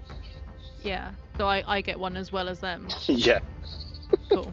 Which I think is very dicky. It's like, oh, what? Violet's hitting him? Well, I guess I should as well. Yeah. Yeah. Don't hit my friend. Okay, so now it is the giant baby. Or the giant baby. Both are true. Yeah. Lovely giant baby. And I think because she's going to be held in place, she's just going to throw a rock at the Oh lord. accused. Can the rock be shaped like Lego? Or Hot Wheels or something? No, because that's too real. And I play this game. Got numbers on. What, dice.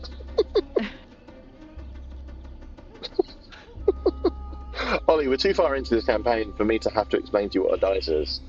Yeah, that's true. I won't say Hot Wheels because I'm not going to bring my own trauma into this game. Yeah, number It's a block. hot carriage. Okay, so a 25, that's going to hit. So in terms of damage, Oh, Jesus Christ. I think the baby's got it. yeah, I'm gonna go and kick Cat on butt. that thing I've got as a cat.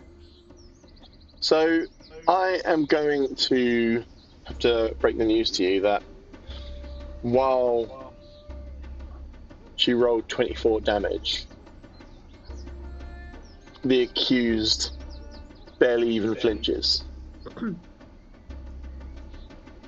Oh no. It just Okay. hits him. He barely reacts, but you see his face turn towards the baby. Get your hands off that baby. You stay where Don't the you baby. don't even look at the baby. And Nicholas, how would you like a turn? This. Oh, would you look at that? Within 10 feet while standing there. That's lovely. That means I can get to here. 10 feet of me, bud. That means I can hit you while standing next to people. So.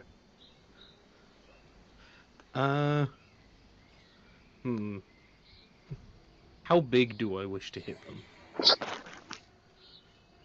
That is the major question. I mean, presumably in your years as a witch hunter, you've never quite seen anything this foreboding in terms of size This- and scariness. This seems like an abomination. Because I mean, realistically, Nicholas has only been hunting women, just local women, And the Human occasional ladies. dude. and the occasional dude. They're just the working class. Yeah. So now it's like, oh shit, magic is actually real. Oh god, oh god, oh god, oh Oh, god. I can't expect that already with somebody or two people blast magic in the group. Well, now I'm starting to question things. Okay, so what I'm going to do, is I'm gonna blow through so many spell slots. So who's ready? I'm excited. Spell 1. Got a magic weapon. Oh, very nice. Now the question is, do I stick this on myself, or do I stick this on Lady Violet because rogue? What would Nicholas do?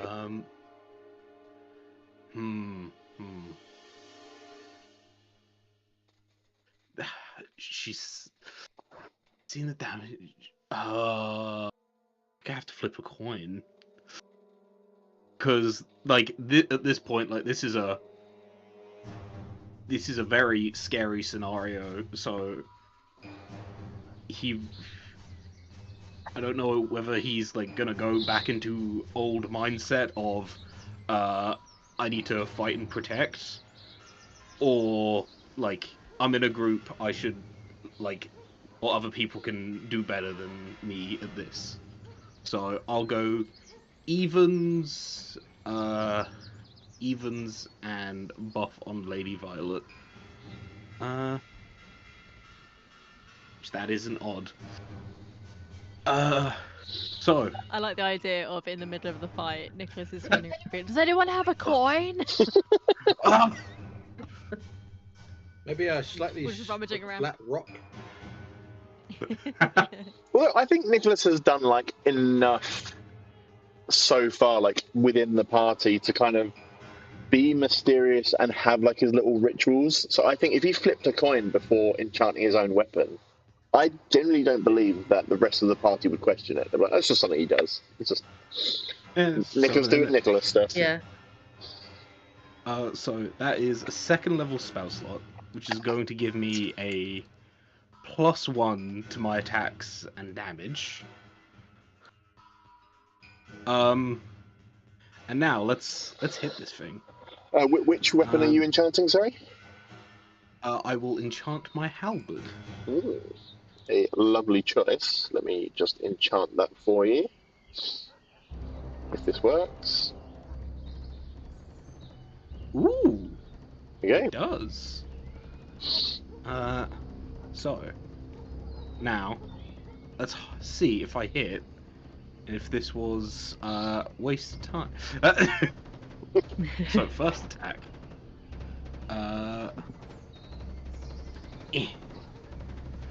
We believe in you.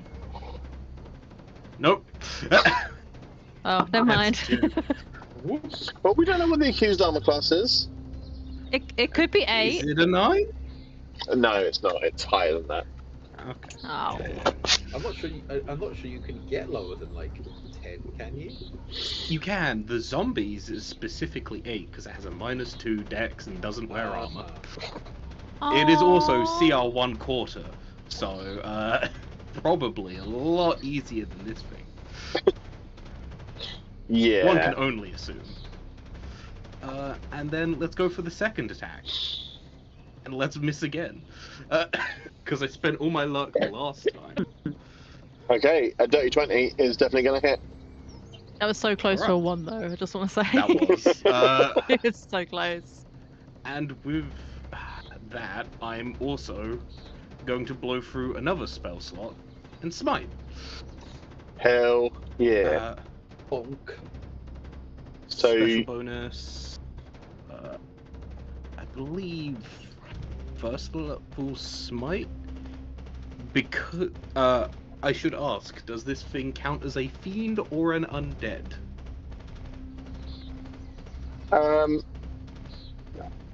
Technically, it's neither. Okay. However, Then for story reasons, I will class it as a fiend. ooh, okay.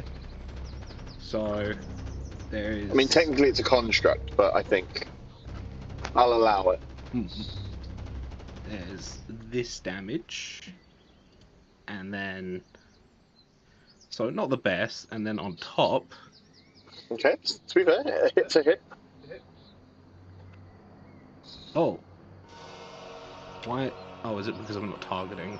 It's saying that I can't use it.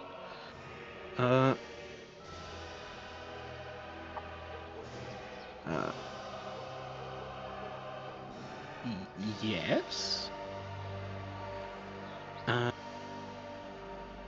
Okay. A little bit awkward, but we got there in the end.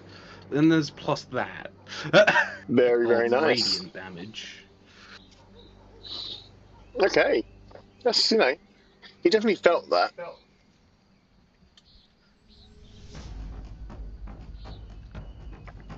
And is that Nicholas's turn over? Is there anything else that you'd want to try?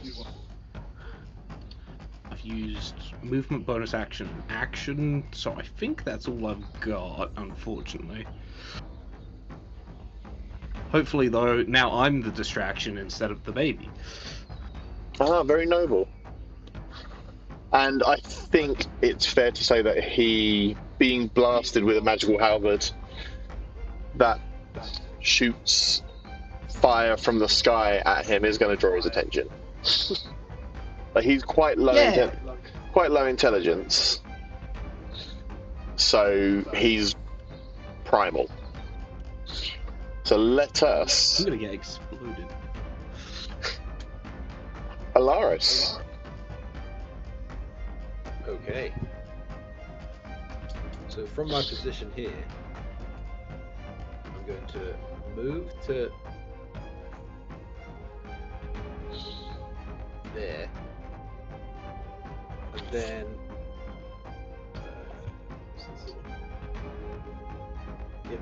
target you,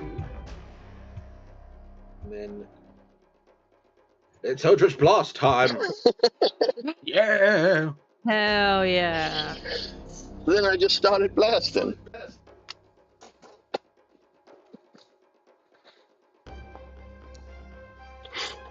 Very, very nice. You need to get that as a soundbite Yeah, I do. for whenever there's anyone shooting anything.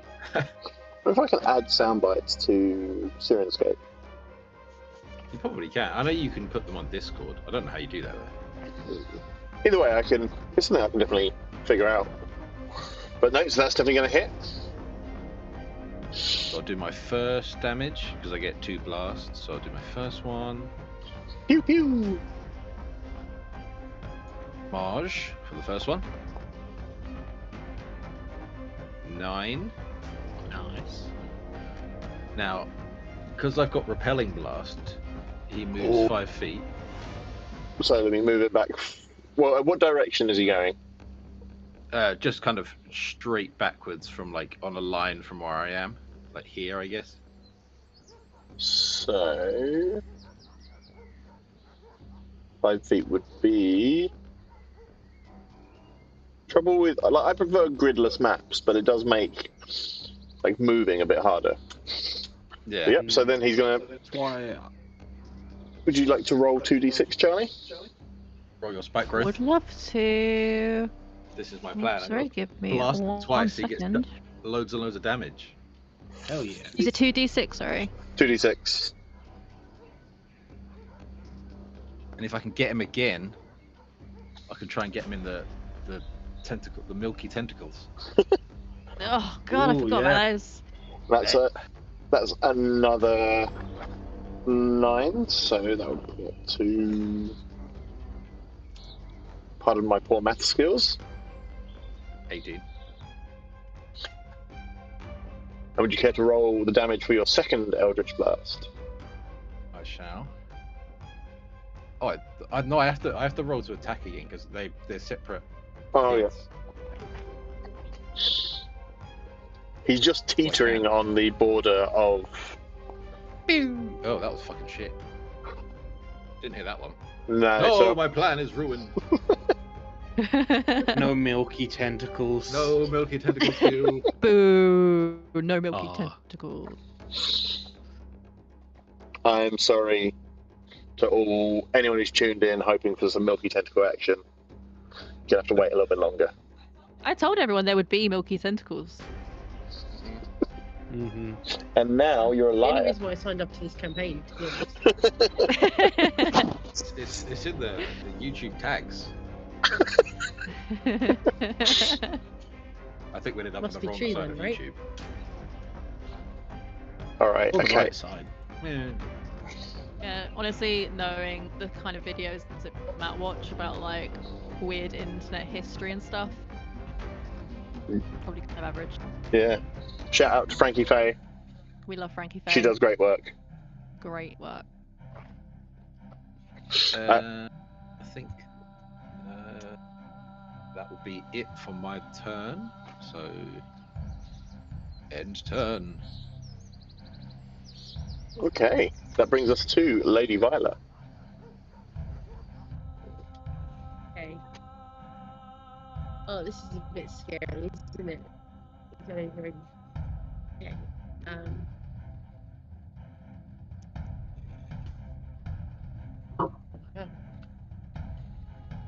And if you're wondering, I would say with the wet slapping of the tentacles behind him, being shot with an eldritch blast, having the baby that threw a stone, and being in a ring of thorns that have just magically sprung up from the ground, he's probably not giving you all of his attention. That's okay then, when you put it like that. Okay, so I'm going to. How do I select?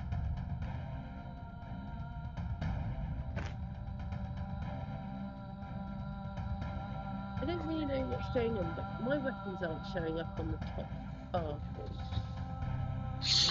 No, mine aren't either.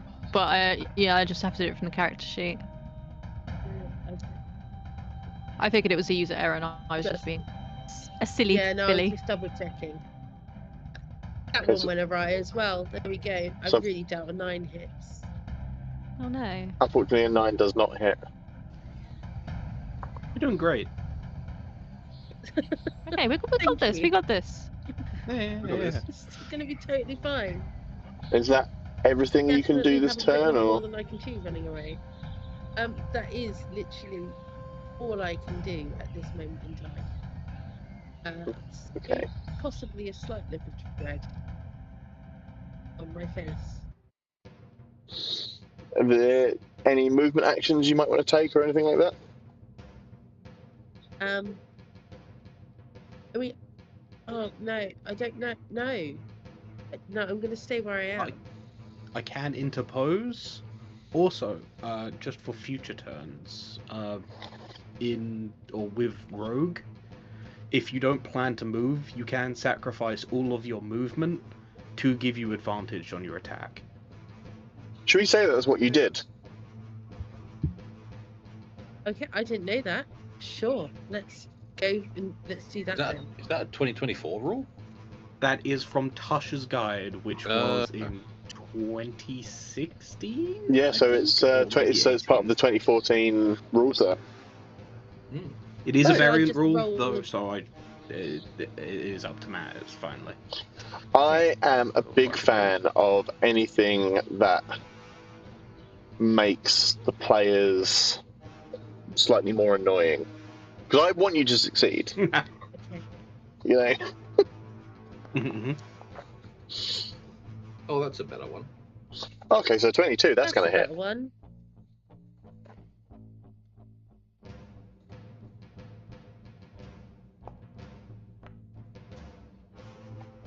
And because you had advantage, you would also get sneak attack. Sneak attack. So let me apply.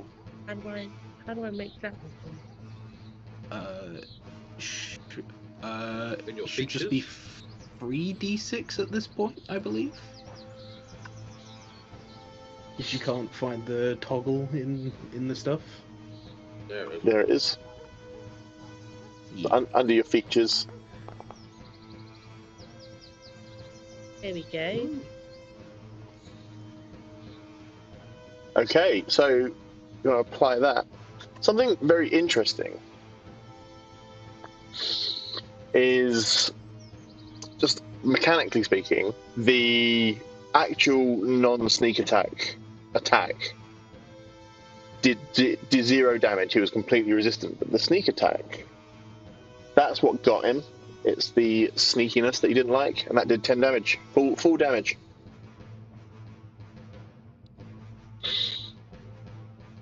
Can't tell if Kelly's frozen or he's just sat very still. I think they might be frozen.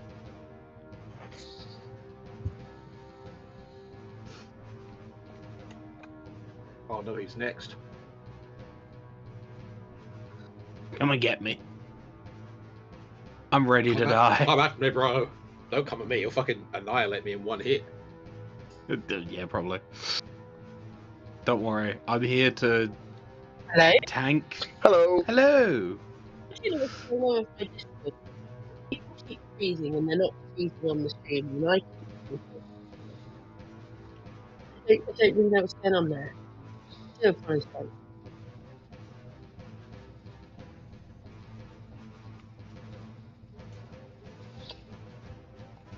Okay, and with that, is there anything else that Lady Violet would like to do this turn? No, I am good.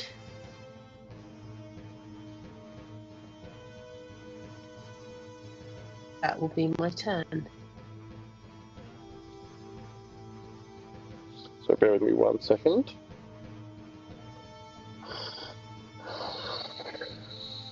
Right, and you've recovered all your sneak attacks.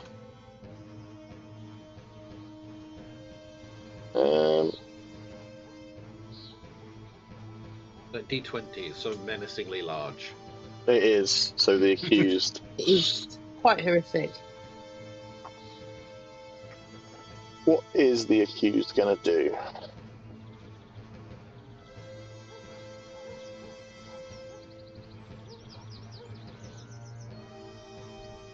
So I'm going to move up here. So Charlie, could you roll 2d6 for me, please? Yep. Hi, buddy. How you doing? Sup, bro? And that's another 5 damage. Did it move more than 5 feet? Because it's every 5 feet it moved, it takes that damage. I can tell you in a second. It was. So can you roll another 2d6, please? Absolutely, I can. Good catch there, Connor. Yeah, no, I'm sorry for missing it. Yeah, you will be. Pachow. I'm very used to playing druids, so like You're I know a lot of these awkward concentration spells very well. Okay, and so with that, I am now going to... Anyone who knows me will know the first thing I'm going to do with a big monster. Can we get M's in the chat for multi-attack? No. It just looks like...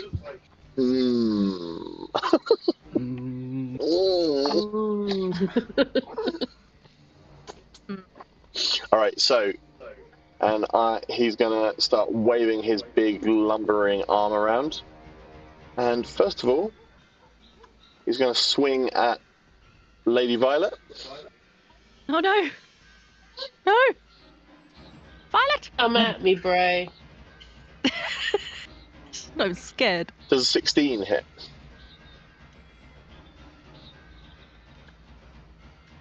Yeah. Okay, Yep. so let me just roll for that. That's going to do 17 damage. Oh!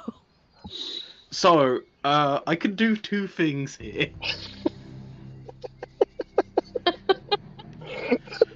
One of them is reduce that damage. Okay. The second one is making it take that damage as well. Or are we going to see a rebuke the violent? So, the question is, do I wait until a bigger hit to rebuke the violent? Or do I do it now Or would Kelly like me to lessen that damage for Lady Violet?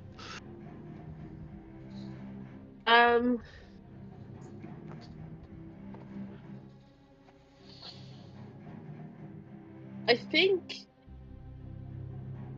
if you lessened it, the likelihood that I'm going to get hit with that same damage again shortly is pretty high. The person, I'd say, kill the thing doing the thing. That's what I would do. But like, also, whatever your vibe is, I'm not particularly attached to anything. It's all just imaginary. It's all fine.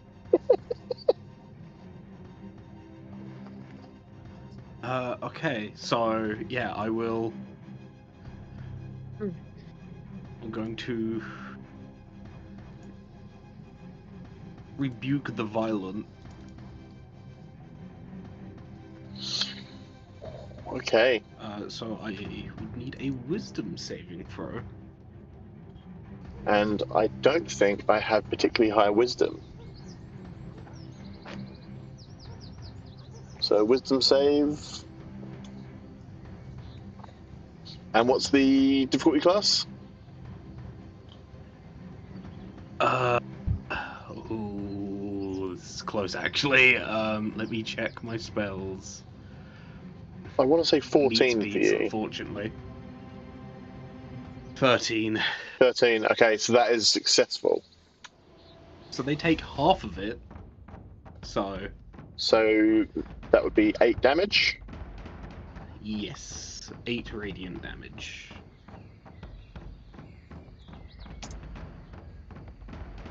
Okay. And then my second attack. How's everyone looking?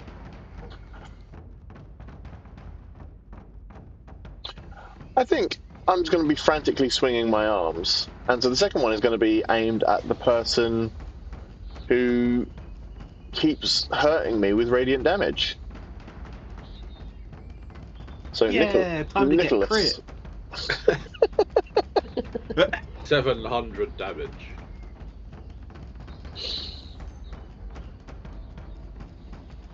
Does a 23 hit? Just squeaks on by. There's not a crit though, at least. Not a crit. And minimum damage. Look at that.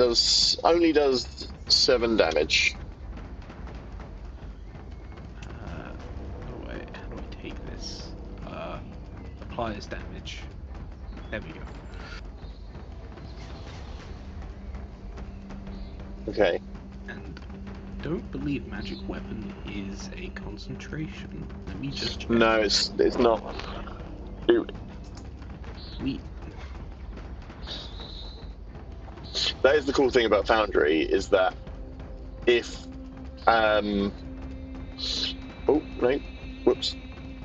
If anyone gets hit while they're concentrating, it automatically comes up with a thing.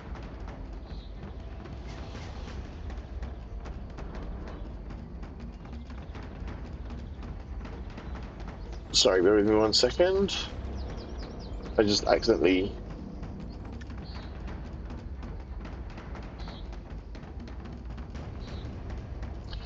If anyone gets hit, it automatically marks them as like having to do the wisdom save to keep their concentration. And that's the end of the accused's turn. So, Dickie, Yeah. you got a tricky up that sleeve? Maybe. Something a bit slicky to get out of this situation that seems sticky? Maybe. That's it. Sorry, I'll stop now because you might There's think all the icky words that you know. you might think I'm taking the mickey. Oh, very nice. Oh, very nice indeed.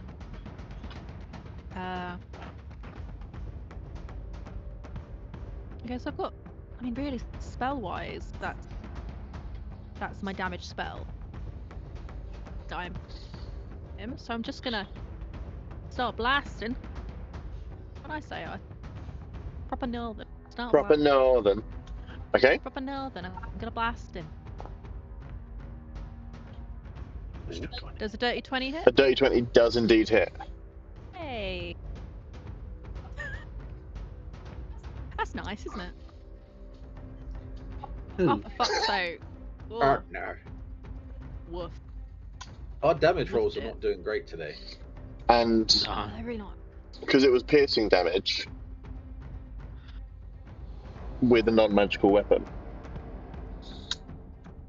it does 0 damage. Are you kidding?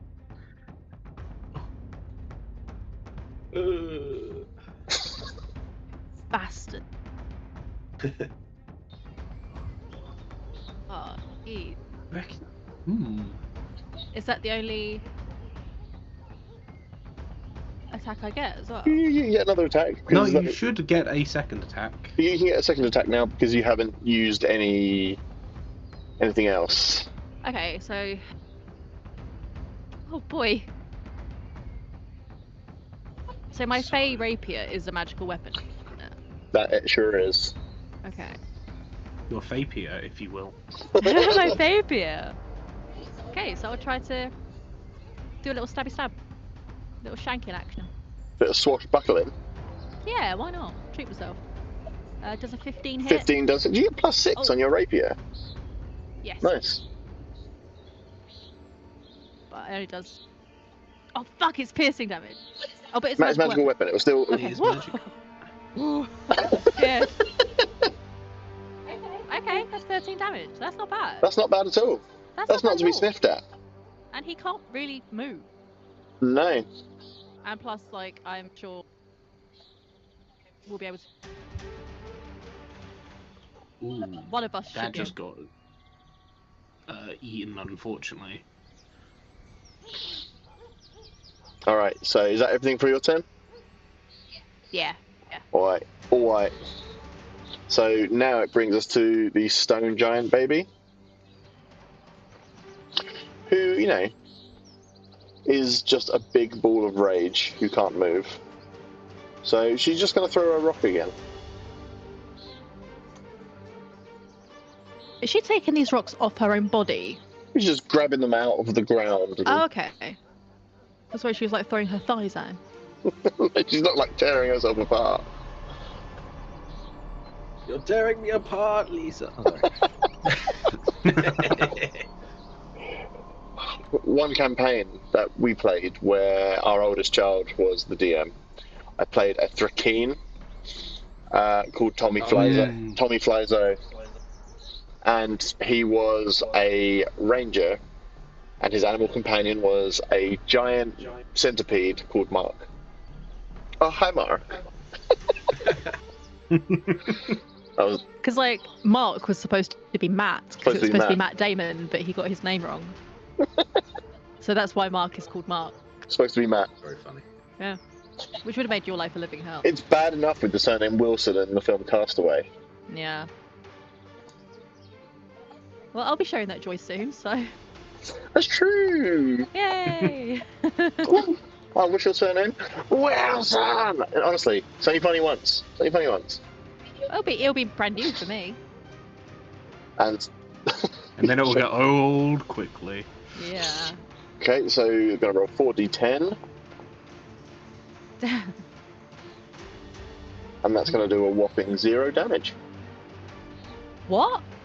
This is the rock. It's not magical. Ugh. Okay. Ugh. We Really? enchant the rocks. I was just thinking that. Can we make the rocks magic? There is a cantrip called Magic Stone, and personally, I was already thinking of, like, what if you get Magic Stone and then put that in a gun and then fire that as the pellet? That would be fun. Can we, like, Then it's magic ammunition. can we communicate to her to like, pick up the thorns? Throw the thorns at him, because they're magical thorns. Interesting. Hurt them or But she would have to move into the thorns to get them. Only to the edge. Okay, okay. I mean, I'll be interested in how you can, in mid-combat, in the space of 6 seconds, communicate to a toddler that probably doesn't speak your language, even if it could talk. Oh, jeez. I'm not Yeah, saying it's no. impossible. I'm just saying I would be excited to see how you do it. I know how difficult it is to communicate with a toddler that can speak English. No. No, no. Do this. No. Actually, sitting at your dinner? No. Miss Raven. No. But no, that wasn't me saying, oh, don't even bother trying. That's me saying that if anyone, any party could find a way to do that, it would be the four of you. But That's Nicholas, true. it is now your turn. Okay. Oh, so now another thing of helpfulness or damage comes into play. How bad is Lady Violet looking? She's at 12 out of 29. Okay, so definitely So- that. I'm using my bonus action on that. You only have 29 HP. Yeah. Jesus. So, what I'm going to use is I'm going to use hospitality of my Fey gift. I shall help Lady Violet as a bonus action with her next attack. So your next attack has advantage, so you can disengage and run away and then shoot it, if so desired. Okay. And we both gain 1d6 plus 3 temporary HP. It's not the best, but it's the best I can do with a bonus action, unfortunately. Well, thank you very much. It's greatly appreciated. So that's 8 temporary HP to both of us. Okay, Lovely. I can apply that for Yol. Temporary And HP is then really easy to you apply. would, or you have advantage on the big guy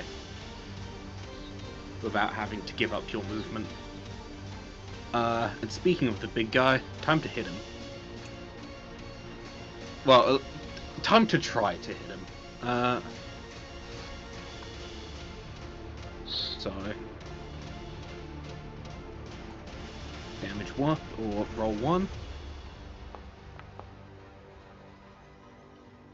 Okay, so Dex 20 is definitely going to hit him. And your halberd is magical at the moment as well. Do I spell again?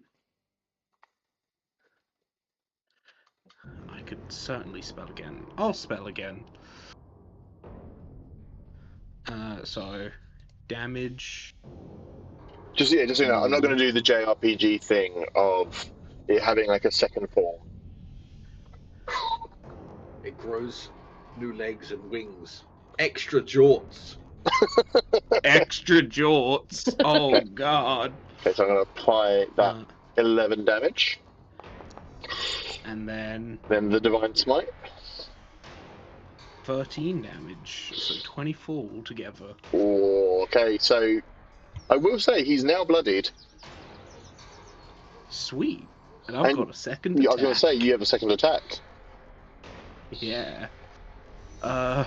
So again. Hopefully this goes well. No. I had to open my fat mouth. It does not. I miss. Seeing how many spell slots you have. I have 2 level 1s and 1 level 2. I'm holding on to that level 2 in case of an emergency or a crit. But no, so Because if I unfortunately, crit, that is immediately going to give me 8d8 damage. Or extra damage. But Yeah, so so I that's- miss. but unfortunately, that's not going to hit. Is there anything else that you can do this turn, or you've already done both actions and a bonus? I can move, but I think being in the place where I can protect the two people is probably the best. So I shall stay here Okay. and end my turn. I'm just thinking how rule of cool I can be with this turn based on what's currently happening. I think I'm gonna, yeah. It's my game, innit? I can do what I want. Okay, Alaris. Okay. We are playing Matt and Dragons. Match Dungeons and Dragons. Matt.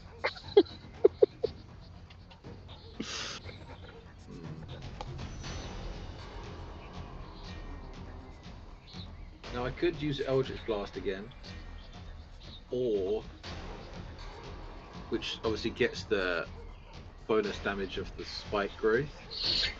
Because what I was also, the reason I was debating how rule of cool I was going to be, I was thinking if someone is moved while still technically engaged in combat with someone, even if they're moved through otherworldly forces, I'm like, would that provoke an opportunity attack? And I was like, I'm gonna do what. I think technically it wouldn't, but you know, like I said, it's my game. I can do what I want. Yeah, well, how well? Yeah, I think I will. I'll go for the Eldritch Blast. I was going to go for Toll the Dead, but Because we know its wisdom saves aren't amazing, but we don't know yeah, its but because aversion of the to because necrotic. of the spike growth, if it moves, it's going to take extra damage anyway, which would be more than True. the 2d12. And if you hit both shots, that means that people can, or before its turn, people can run away before This is it true. gets to run up and hit people. Yeah. Well, blast you! Die I'm blast. firing my laser. 17. 17 is going to hit. 17. Ooh. It does hit. Oh, Yeah, it certainly does. Damage. Normal. what type of gun does? 11. Okay, so let me apply that, and then I'll move him 5 feet. In which direction are you going to move him? He can just go sort of straight down. Towards the darkness. Yeah, just that kind of general direction, yeah.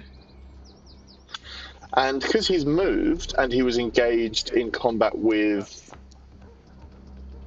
Okay, he's got the 9 damage there. So let me apply that. Which would bring it to there. I'm like the on the hill artillery, like pew, pew, pew, pew, pew, pew. Yeah. And because he's moved and he was engaged with both Lady Violet and Nicholas, each of you can have an opportunity attack. Yay! He's still within my range. I've got a Get 10-foot him. range. What I'll do is Get him. I'll move him closer just for the purposes of making it work within the confines of Foundry. Mhm. So let me move him back, and then you can do your attacks, and I'll just move him back to where he was. There you go. Alright. And then I'll blast him again. Look, he shuffles over. Hello. Sorry, you I'm back meant to in. hit me. Sorry, I forgot to let you hit me on the way out. And don't forget, Lady Violet has advantage for this attack. Okay, that is good news. Right, okay, so I'm gonna. Okay, so 13's going to hit. Ooh. Oh! 13 hits. Okay. Does that mean... This thing probably doesn't have blood, though, so yeah, there's no point in bringing that one up. Well, it has blood. Yeah, you've seen it has blood, like from what it's made from. Just not its own blood. Well, Yeah, technically, it's it's more all of, his. if blood is crucial to it, because of what we had discussed beforehand, the halberd has a little extra property. If I get 5 or above its AC, but it only affects it if blood is crucial to it. Okay, no, I wouldn't say blood is crucial. Mm-hmm. But yeah, so Nicholas, if you would care to roll for damage, and then Lady Violet, if you would care to roll for your attack. So that's going to apply 10 damage.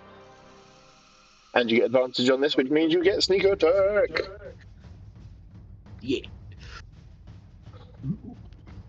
And then, didn't Dicky have a thing where they can also get attacked? Yep. It's called Nobody Move, but I think it would be better if it was called Stand and Deliver. Yeah, I think so too. As long as you shout Stand and Deliver every time. Stand and deliver. You don't have to ask me twice, Slinger. Is that on our wedding playlist? No, but it should Should be. It should be. It really should be.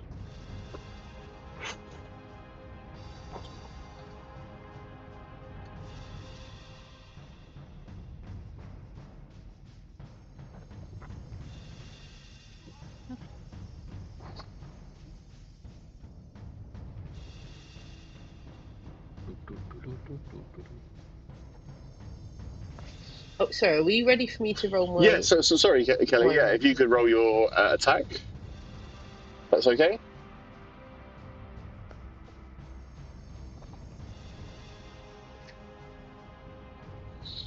Okay, so I'm 19 hoping is a definitely 19 going to hit. hits. Oh, fabulous. Oh, jeez. Okay, that's going to do 0 damage. But are you going to roll your sneak attack damage as well? Oh.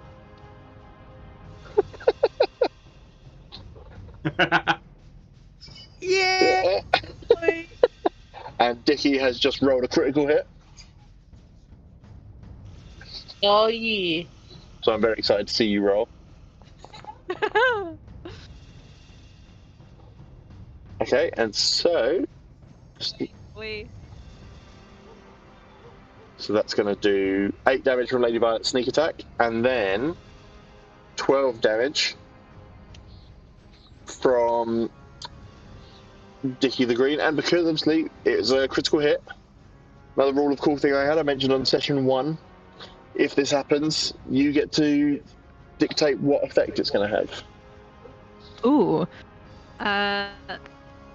So Dicky knows a few things about the human body.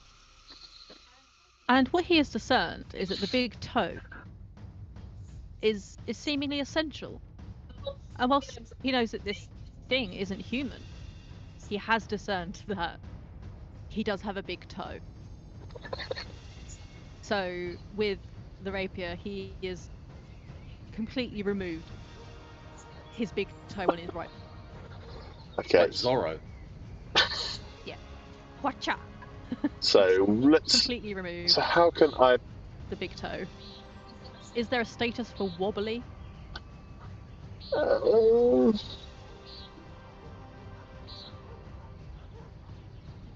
you need your big toe for It's stability. clumsy. Yeah, let's go with clumsy. Yeah, clumsy. Does that have any effect, or is it just for fun? Or there's it immobilized. I would say you'd still be able to move, but just there's also Yeah. staggered, which I think might be useful. Difficult terrain? He's already in difficult terrain, so is it like difficult terrain? Double difficult. He's Double going to be stubbing Ds. his imaginary toe all over. Just Let's go with clumsy for now. Okay. So I think hang on, let me just double check what clumsy does. Has disadvantage on dexterity, attack rolls, ability checks, and saving throws. That's pretty good, I'll take that. Stole your big toe, mate. Can I keep the big toe? Please. You can put it in a little baggie Just to that take please away. at the end. It's like, can I keep the big toe? Please, can I?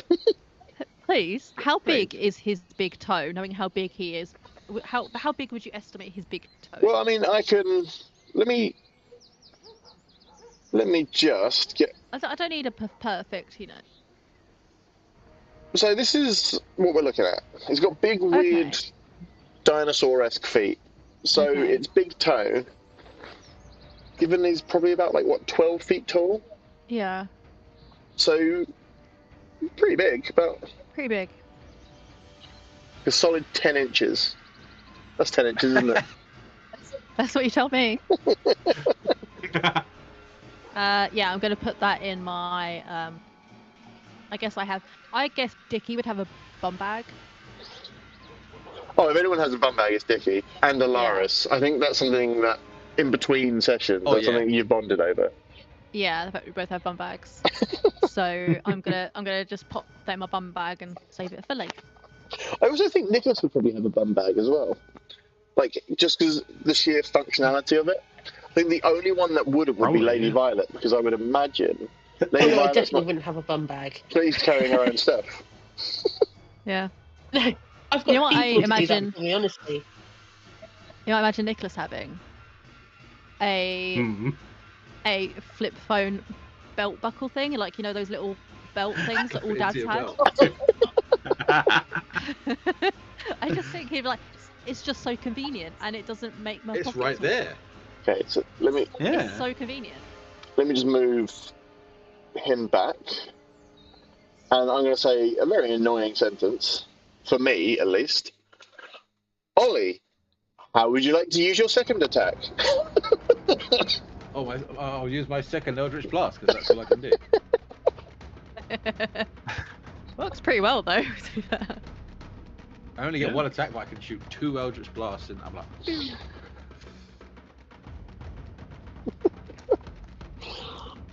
oh. Pew. Okay, 13, that's going to hit. Oh. Thank you, Charisma. I like the idea of like charisma being like the most literal sense of it. So, okay, you got 12 damage, that's not bad. So it's like, it didn't work, but you were charming enough that, he took the damage anyway. And then Okay, back he is- another 5 feet he goes. Back another 5 feet. Oh, let me lock in. Let me get my. And the best part is that every time I knock him back, he's got to get all the way back up there to come and hit you again. So that's another 4 damage. It's the same as so Matt does this really annoying thing. When I get up off the sofa, usually as we're going to bed of a night, when I get up off the sofa, he will push me back down to sit on the sofa again. And he will just keep doing it over and over. I end up like tears. I was like, please let me get up. I'm so annoyed and so tired. So I have to roll onto the floor and army crawl out. I've done that. Yeah. Yeah. Where I'm just like, no, you're not getting me. Not this time. Sometimes I take it too far and then you get up quickly and just grab me by the back of the knees and then push me into the other chair. Or I grab a Roll your drink of some sort. So it's like, you can't get me, I've got a drink. You can't get me, I've got a drink. You're gonna make a mess if you do it. Yeah. That's what I imagine he's going through right now. Is every time he gets close to us, we're like, no, get back down. Back you go. No, Back you no. Only if I had Sentinel, huh? That's true. Okay, Lady Violet. Yes. I'm going to back away. By the way, on the Steam, you can only see the pop-up thing that you did. The So Jordsman. no one can see what we're playing, Oh, sorry. because the pop-up of the thing to show his toes. There you go. Sorry. Sorry, no, don't apologise. It's... Otherwise, everyone's like, what the fuck is going I was- on? Just see it, George. I just was going to do something really childish then because I remembered we had the drawing tool, but alas. Okay. I will. Hey, hang on. How do I? There we go. I'm going to shuffle back a smidge.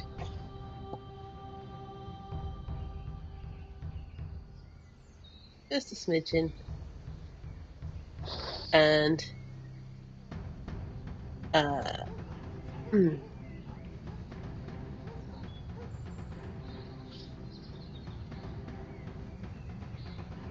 fire at him with my bow. Oh my goodness. This is not going very well for me. I mean, it's saying it didn't hit, but I know for a fact you did hit. I think you've got yourself targeted at the moment. Yeah, it's a Yeah, distance it's to targeted. Oh, zero. you targeted yourself, yeah. Yeah. Don't shoot yourself with a bow. That's really difficult to do. Do a Kurt Cobain. Yeah. Oh dear. I saw a thing that's been I reopened mean, I guess as a if homicide. you now. like hold it like this and then pulled the rope back with your foot. Well, fun fact: There we go. in Tudor England, this was quite a common death. I say common. Like, it wasn't uncommon that when people were mounting up a longbow, the way you would do it, Oh yeah, you do it like that. and you'd hold it, and you'd put your foot down on it, and then you'd put the arrow in the bowstring there, and then you'd lift it up and then fire it from there, because they were like so taut. Oh, And there are multiple records of archers, shooting themselves in the face while they were loading their longbows. but that's Look, I'm not saying that's how you died in a past life, but it does sound quite Wilson-y. Yeah, well, where have I got birthmarks? Because isn't that like a wound I had?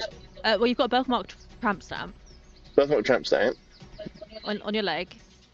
and one on my leg, and I got my special one. Your special one, which no one needs to know about.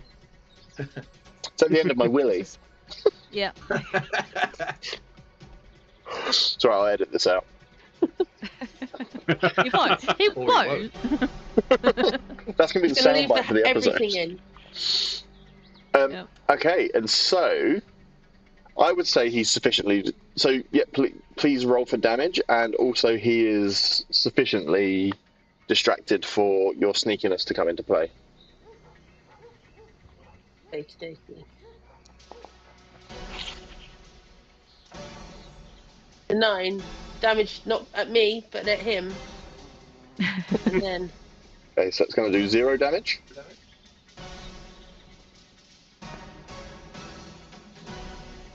Why's the music doing that? That's annoying. Nice. Okay, that's another 12 damage. Oh, it's going down. Getting there. Oh, it's pretty low now.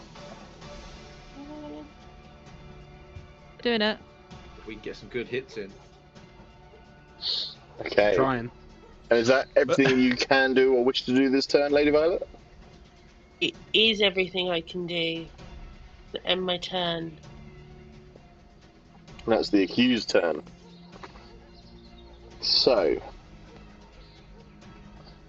let's use a feature here. Oh no. It restores all its health. You lied, it has a second form. It teleports to the other side of the map. It eats the baby and then absorbs its powers. So, if Good the fiber golem there. starts its turn with 100 hit points or fewer, Oh lord. it enters a berserker state. So, Berserker. on each of its turns while berserk, the golem attacks the nearest creature it can see. If no creature is near enough to move and attack, the golem attacks an object, with preference for an object smaller than itself. So it just full on Kyle's out and punches holes in walls. Yeah, but you got to roll a d6, and if it's on a 6, it goes berserk. So Yeah, might not happen. might not. Might not. Once the golem goes berserk, it continues to do so until it's destroyed or regains all its hit points. If the golem's creator is within 60 feet of the berserk golem, the creator can try to calm it down. So will the clumsy feature, does that count for this one as well? Is it a check? It's not dexterity based. But I will roll a d6 first of all. Let's see if I. Let's see if it happens. Oh, Okay, so he's berserk. For which means he's just going to run What are the odds? at Starts two-stepping over. run at Nicholas. Hey, that's some damage. That is some damage. In fact, that's.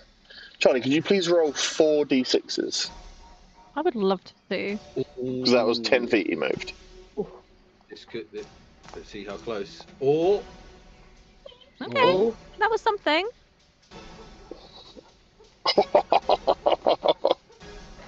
Oh, it's on like. It's got to be on like 3 I'm gonna say 18 health. Oh. Oh. Worse. More annoying than that. More annoying than. Was it on like 15? Is it on 1 HP?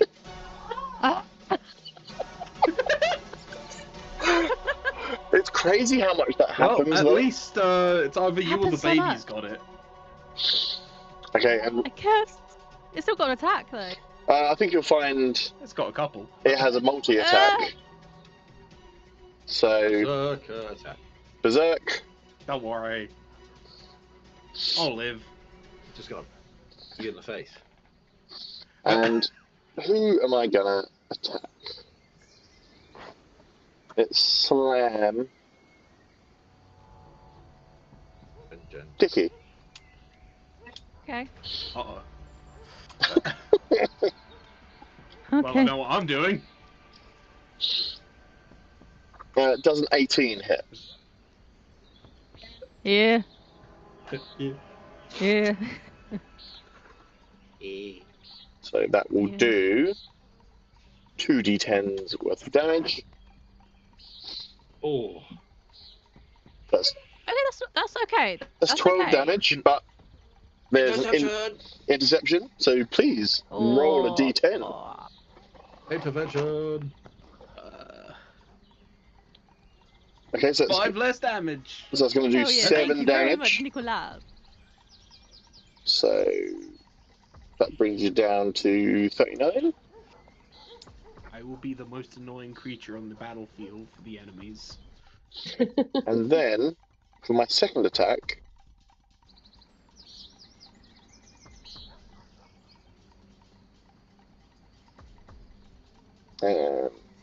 let's.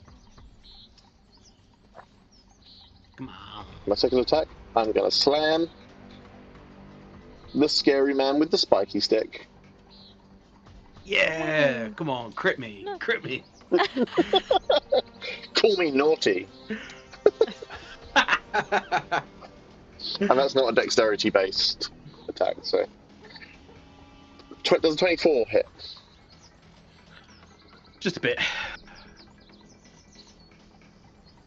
What is my AC? Oh, it's 16. And that's going to do 15 damage to Nicholas. Yeah. Oh, that's double. I think we both applied the damage. Oh, sorry. Let me give you some more health back. Bring you back up to 57. I'm doing good. And that is where the accused is going to end their turn. Bringing us to Dicky. Let Dicky. Alright. Is Push Dicky. it over into the thorns. Look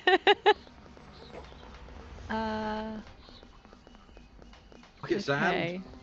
I don't want to say there's a lot of pressure on you, because even if you don't succeed, it's got the Stone Giant and then Nicholas next. Yeah, Before the accused has another go. but it would it'll be a be- hell of a flop. It'll be really embarrassing. Oh, trust me, I'm aware. So it's still within 5 feet of me, so I'm going to try and take its other toe. I need more toes. More toes. You These gonna are make nice a big toe toes. necklace? Dicky's into feet. Right. Okay, so a 13. 13, that is going to hit. Oh, Eh. I'm taking your toes. Nibble, nibble. Taking your feet. And minimum damage to end off the fight. That's all you need. You don't need more than that. Dicky, That's true. Would you care to describe how Dickie finishes off the accused? I would love to. So Dickie isn't really is a bit distracted in this fight by the interesting dinosaur feet. Let me just make a as sword far- swoosh sound effect for you. Oh.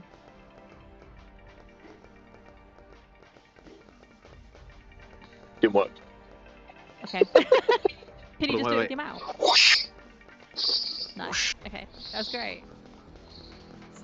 So a bit distracted by the little like dinosaur. Weird. Never seen a human with dinosaur feet. So as like I'm gonna get another set of toes so I can make kind of belt of toes, like a toe belt or thing, like fashion.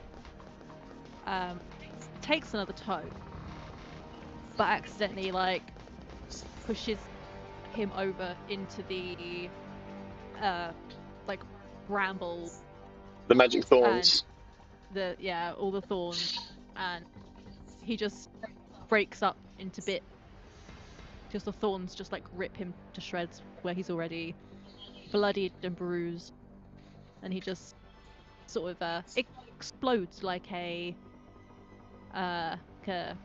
moldy watermelon dropped out of a flat window. Splat. Okay.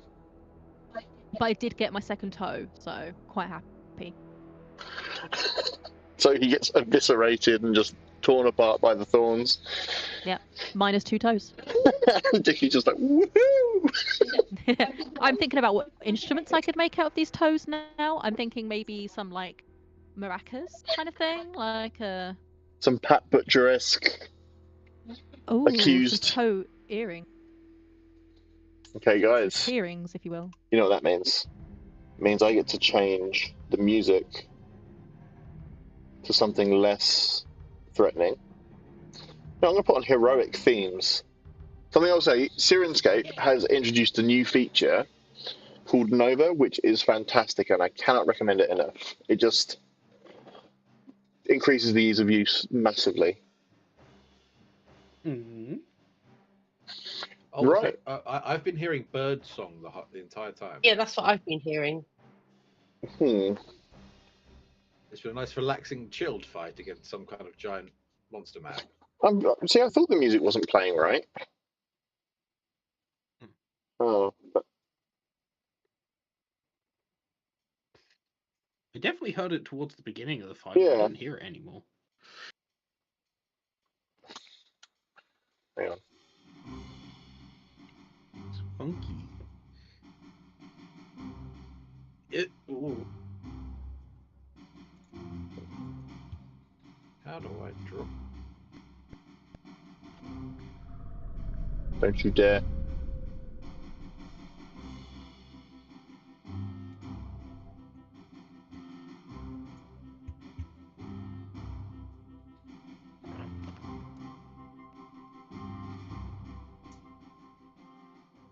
Sorry about that. It's okay, is he okay? Oh yeah, just talking in sleep again. Okay. Being weird. So, guys, you know the well, I can always add it in post, but we're not going to worry too much about the accused now, because obviously there's something more pressing at hand. This monster made from the corpses of anyone who the town felt they could describe as being a witch has been destroyed by, I'll say it, fantastic team effort from all of you. It was like very well done. Like that fight should have been a lot harder for you than it actually was. And I think so. To use the Berserk feature, it has to start its turn below 100 hit points. It started with 250, and it was already on 15 when it could use it. So in one string of turns, you managed to take away like nearly half its health. Because you're playing smart, I like it. But obviously, Don't get used to it. Because when I get to that zoo, I'm gonna be a silly, goofy guy. and you are going to head to the zoo, but there's, something quite big and making a scene right now. What is your Maybe. next step? There's a baby. Well, Well, I assume I have. I'm just checking. I think I've dropped concentration, but I'm not sure. yeah, I don't see the little thingy on your token anymore. Oh wait, hold on. Break concentration. Does that do it? Yeah. Wait, I'm not concentrating anymore, but then the darkness is still there. But that doesn't really matter. Oh, let's go over. Are we still technically in combat, or are we? No, combat's finished I don't now. think so. Oh, okay. I think we need to go over to the baby. The bear. Okay, so do I still have Precariously. movement? Hey, I still have baby. movement, don't Sorry, let me. So don't worry about that because we don't need a battle map anymore because you're no longer in battle.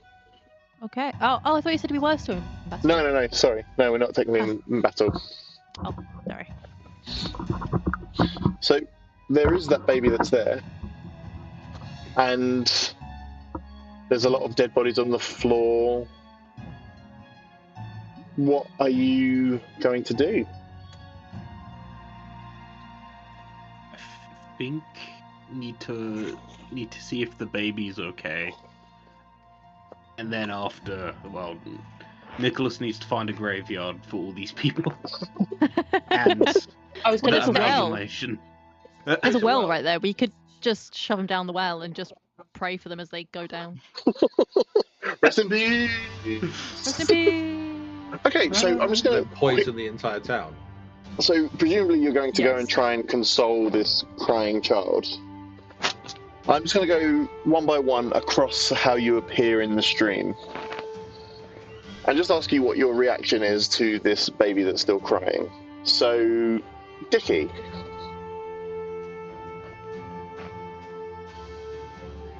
So Dickie hasn't had a lot of experience with kids, but the singing from the previous session seemed to chill them out. So I think I'm going to go for using my 2 hose that I stole, sort of clack them together and go like, the ants been marching to, I do have rah. I say that because that's like all we've been listening Yeah. to today. Okay, so you're going to start singing? So I'm going to start like doing like a little like performance for her to try and be like, hey look, everything's okay, and try and mask the fact that it's toes. It's not weird, it's fine. And Nicholas, what would Nicholas do to try and console this child? I think also kind of like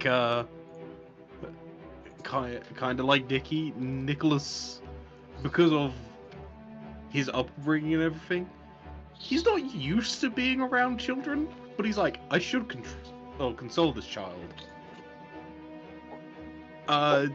What are babies like? Food? Yeah, I've got food. Is gonna go and give like, I guess, like, you know, the best thing to say is like a trail mix bag to the baby. Just like, you know, random little nuts and I'm terrified right now. picked up. Dickie backs away. I'm eyeing those nuts. Well, be careful with those. Nut allergies are very real. And Lady Violet, what would you do? I think I'd be trying to sing along perhaps with Vicky on the basis that seemed to work okay last time, and maybe I'd be kind of looking along with my daggers perhaps, like, you know, like, oh, my granddad used to do the thing with the spoons, you know, and like do the thing with the spoons on the knee. Yeah, and try Okay. and do that a little bit. And just hope for the best in kind of, but like also being slightly awkward about it. So you'd be cautiously approaching while trying to be pleasant. Yeah. Okay. So all we can do with toddlers. And Alaris, what would you be doing in a situation? I would try and find, like, maybe sort of make my way over to one of the guards and see if he's got like some keys or anything I can jingle jangle. Jingle jangle. So you'd be looking around for a smart way around it. Almost as if I know you guys and your characters very well, I have pre-prepared an art piece. Ooh. As you can see, there's Dickie panicking at the sight of nuts, but still in an operatic position.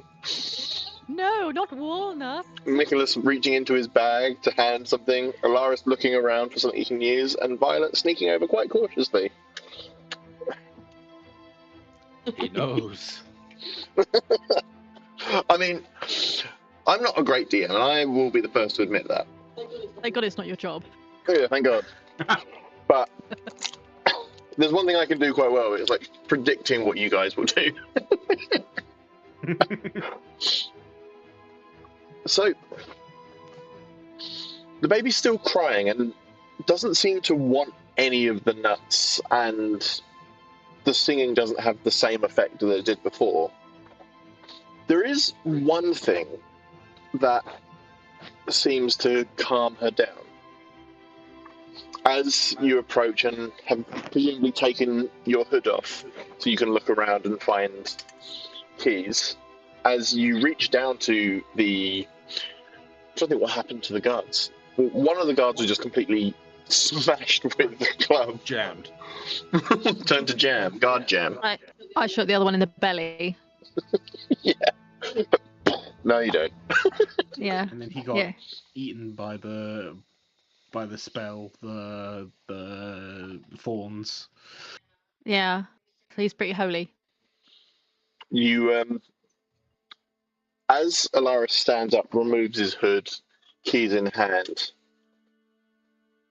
the baby immediately calms down. She's looking at Alaris. Is there something about Alaris that would now be revealed from removing his hood that the baby might recognize or at least be in tune with in some way? Can anyone... I know it was a little while ago. I would say specifically, it was an interaction that happened between Dickie and Alaris.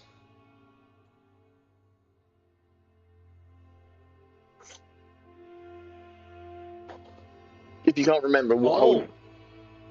Go on. You braided my hair. You put a little braid in it with the thing, with the horse hair thing. Yeah. As you come over and that one braid falls from behind your ear down over your face, she starts giggling. Who did that horse hair belong to? What was it? A horse. I mean, after the horse. Alaris. Before Alaris, but after the horse. It was Puck's strings from his sick guitar. From his sick guitar, yeah. It was one of the lute strings in his custom-made guitar lute. One of his banjo strings. One more thing. Columbo style. One more thing. One more thing.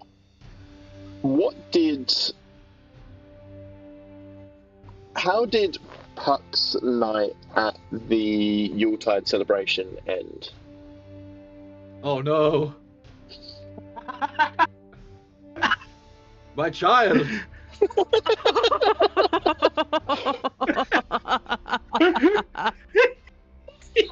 Oh no!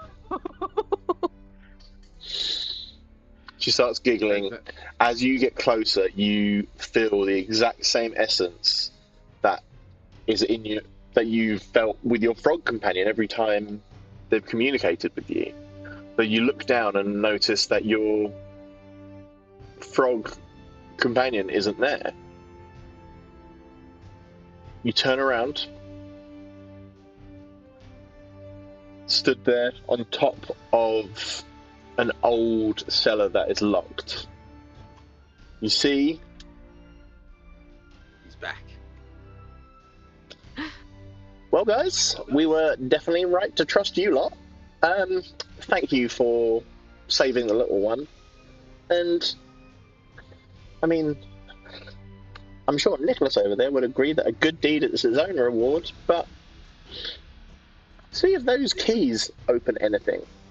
He stamps his foot on the cellar that he stood on, walks over to the young baby, the toddler of the rock giant, very calmly takes off his hat, revealing that he's under his hat. He's got a few little weird antennae that he's kind of pushed into a Mohican sort of thing. Leans down.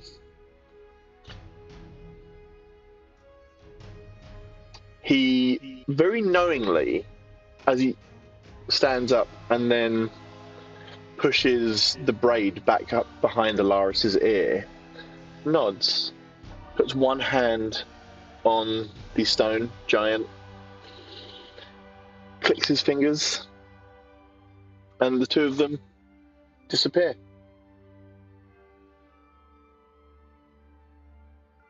What is... Oh, I pressed the wrong button. There you go.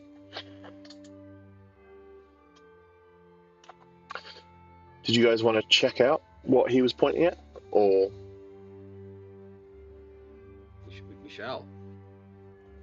I'm probably thinking to myself, I guess that's the sort of the first time we've seen any of the gang since we sort of left their sort of meeting. Let me just move her from the battlefield just so as not to confuse anyone. To being a rock.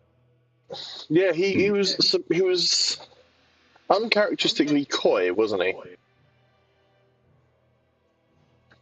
Very much so. Well, And I guess if we've got these keys, make sure, look around, make sure everyone's sort of back to oops, sorry. having full breath and healing their ways up. We don't want to go into somewhere unprepared. What I'll say is that we'll do a long rest. So as you walk over to the cellar that still has some wet, large frog footprints on top of it. Nicholas, can you please make a wisdom save for me? Ooh, I certainly can.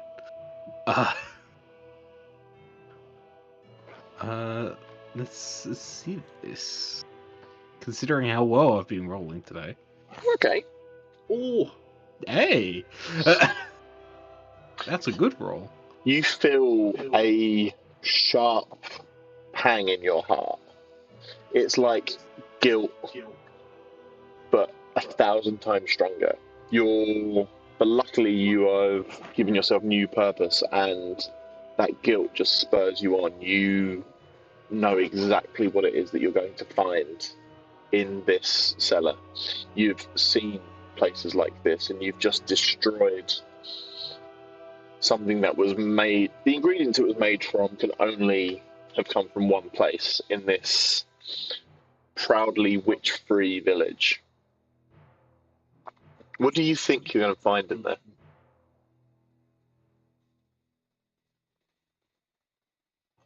Well, a mixture of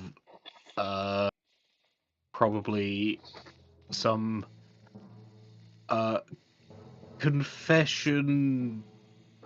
How does one say this on YouTube? Confession.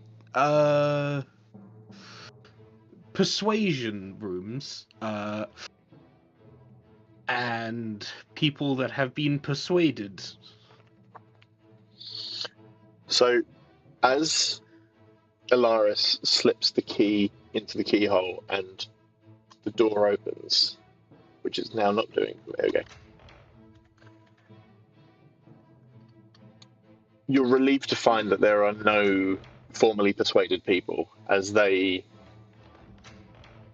were all included in the body of the accused. What you do find is almost as harrowing as you would expect. It's trinkets and art pieces and fine clothes that could only have belonged to innocent people accused of witchcraft. This town, for whatever reason, has been luring people into it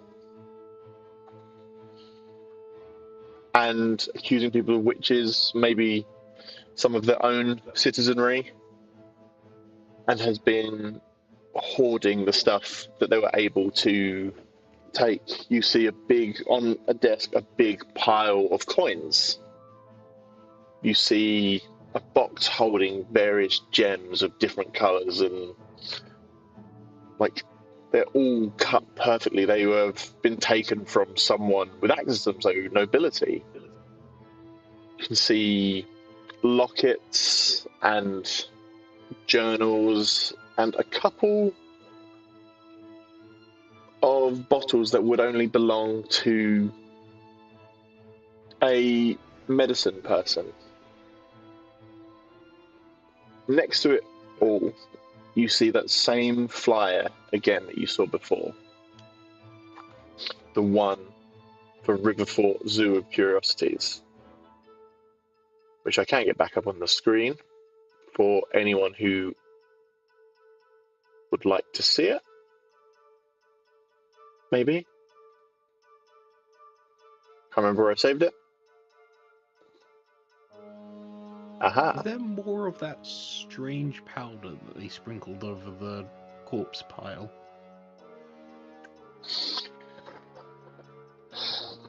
So, can you make an investigation check for me, please?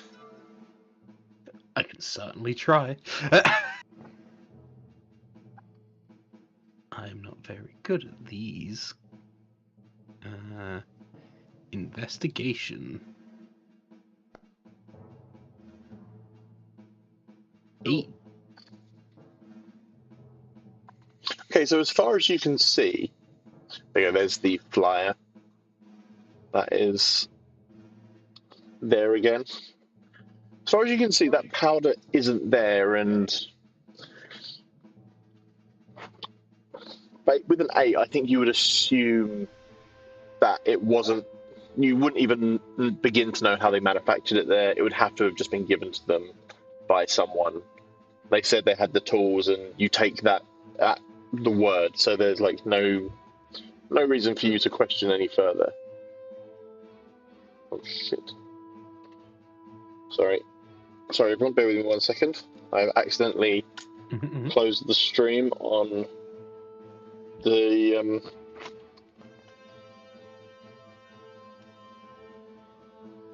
I've closed the map. Oh no, we're seeing all your things. It's fine. It's fine. Oh, what are you doing there? Secrets. What makes you sure it's got What the are right secrets? tablet? That's what I'm scared of. Don't worry, as long as you edit it out of the VOD, you can keep the stuff in. Yep. My PIN number is 8835. Anyone wondering? Whoa. Good luck stealing all of his no money. Funny thing is, I saw your face turn red, and there was that moment you're like, "Oh my god, he said his actual PIN number." Completely unsurprised. But yeah, so as far as you would be able to see, that particular brand of devilry is nowhere to be seen. Do you want to know what is there? Yes. What would the rest of you be doing? I'm probably going to kind of look through maybe some of the trinkets and see if there's any people or you can like almost recognize like, oh, that was one of the bodies on the car, or that was like part of the dude's face. And maybe look for anything of kind of use. Like I don't want to steal, I don't want to be like grave rob, but some of this stuff may come in handy, at least for helping us along our way. So as you're looking around, like the paintings and like the journals, and like even the lockets, there's nothing of like particular, aside from like them being finely made and being worth money.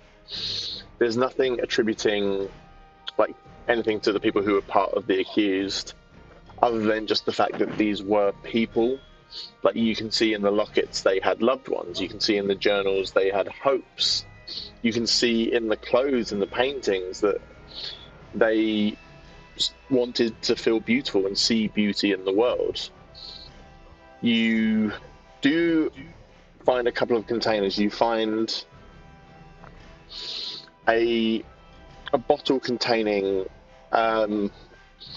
some kind of like dust, which in your herbalism you would know is typically used just to make people sneeze and cough, often used by medicine men to bring out any kind of like phlegm or anything to see what the humours were. Humours is... What were the 4 humours? It was bile, blood... Well, there's two different types of bile, isn't there? Yeah, red bile and green bile. Yeah. And then you had a black... Something was black. Yeah. And then there was obviously blood and there was something else. But I'll ask Jeeves later. No, black bile Got a and lot red of questions to ask Jeeves. Thing is, he does this, and then when he edits the videos, he's like, I asked Jeeves so many times. It was like 7 times this session. I'm like, I don't know why you do it to yourself. It's just because it's funnier than saying I'll Google it. It is hilarious. It's just you piss yourself off. But be like, why did I say that? No one made you. When I'm editing the stream for the VOD, or the VOD, as the kids are saying, no one annoys me more than me. Yeah, frequently turns around just like, I hate the way I sound. I am so annoying. Why do you put up with me? Like, Why are you even marrying me? I pity you for having to listen to me talk. Yeah, I know. Because I always turn around and I'm always talking about like the great things about editing the rest of you. It's like, so Charlie, you're so funny and you're really vibrant this session. It's like, Connor's really good at role playing, like really sticks with it and has really concise ideas of what his character would do. Kelly's so warm and is always receptive, and it's so easy to edit her because like.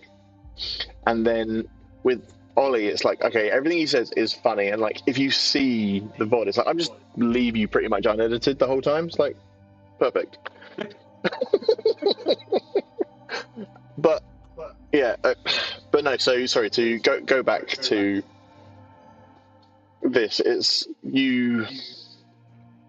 So you find that dust, which you also like. Dickie recognizes that dust as well because while it's used by medicine men, it is quite frequently used by criminals as a distraction technique. It's a kind of dust that you can throw at someone that makes them cough and sneeze and then gives you a quick getaway. You also see like Is it pepper? No, it's got like a few things. You don't know what's in it, but you like it. You've probably used it in the past, given your technique for throwing stuff at people. I do throw things, yeah. And there's also an ointment. So of the people who were accused of witchcraft, there were probably no more than a doctor who helped people who couldn't afford to go into the cities or see someone who was like a qualified medical practitioner who would just go around and help where they could. And so those might be useful. And the rest is like, it's more saddening to see that these people had lives and didn't deserve to be turned into a big mutant Frankenstein.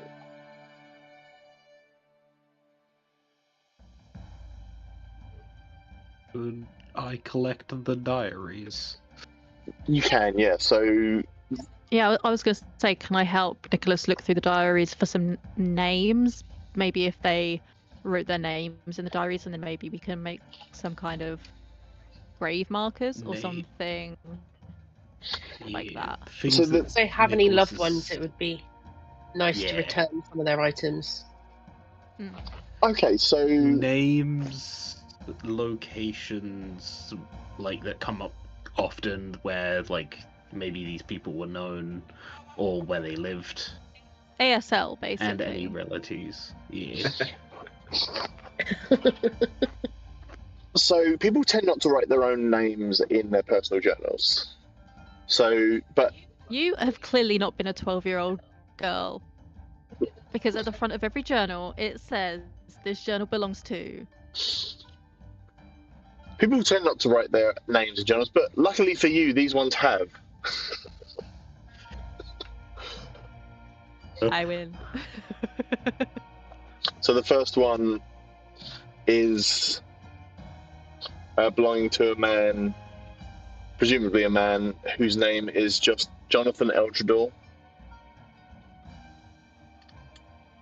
He writes about how he kind of wanders around the area. He's visited Coldwater and Dalhern. He's even stopped by Blytheborough, but is now happy to be returning home to his brother in Riverfort. And the other name was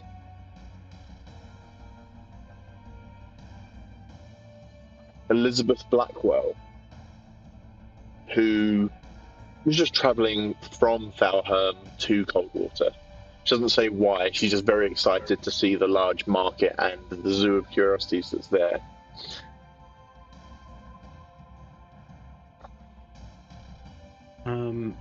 And what was the name of the first one? I think Jonathan Eldredor.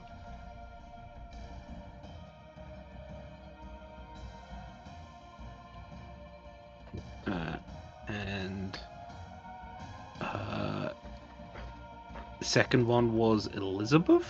Yeah, Elizabeth Elizabeth Blackwell. Blackwell. And what was the town where they lived? They were both so Elizabeth Blackwell was from Falhern and was heading to Riverfort, and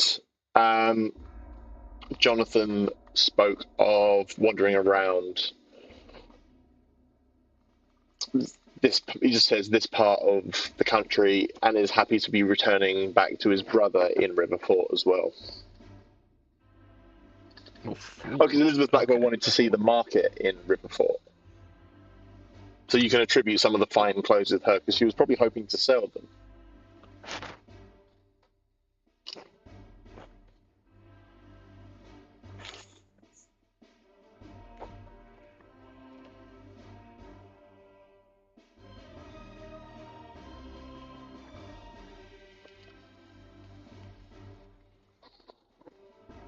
And obviously amongst the stuff there was another flyer for the Riverfort Zoo of Curiosities.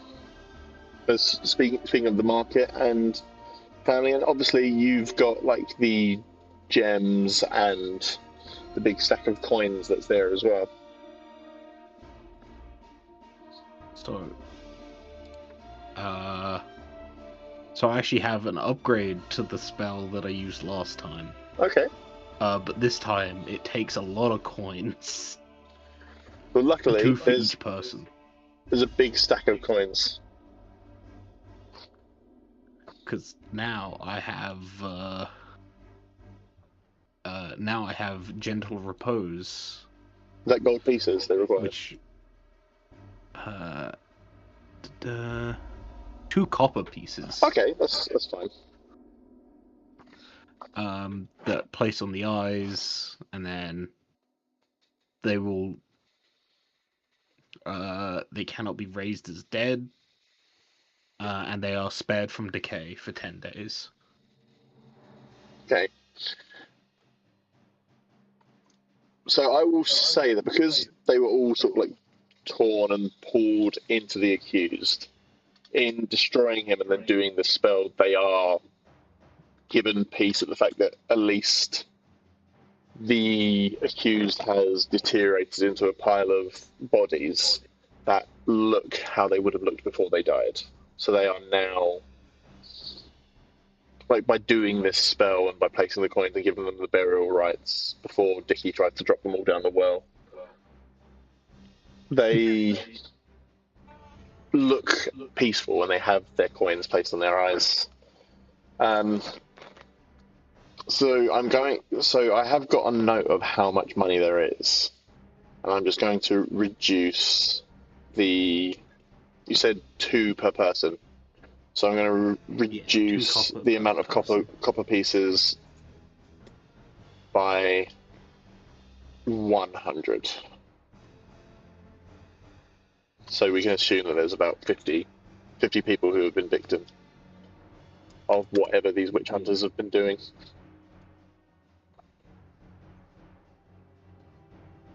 Now, do we want to take the rest of the money and gems? We don't really have any money. Money would be Feels kind of helpful. icky. It does feel a bit icky.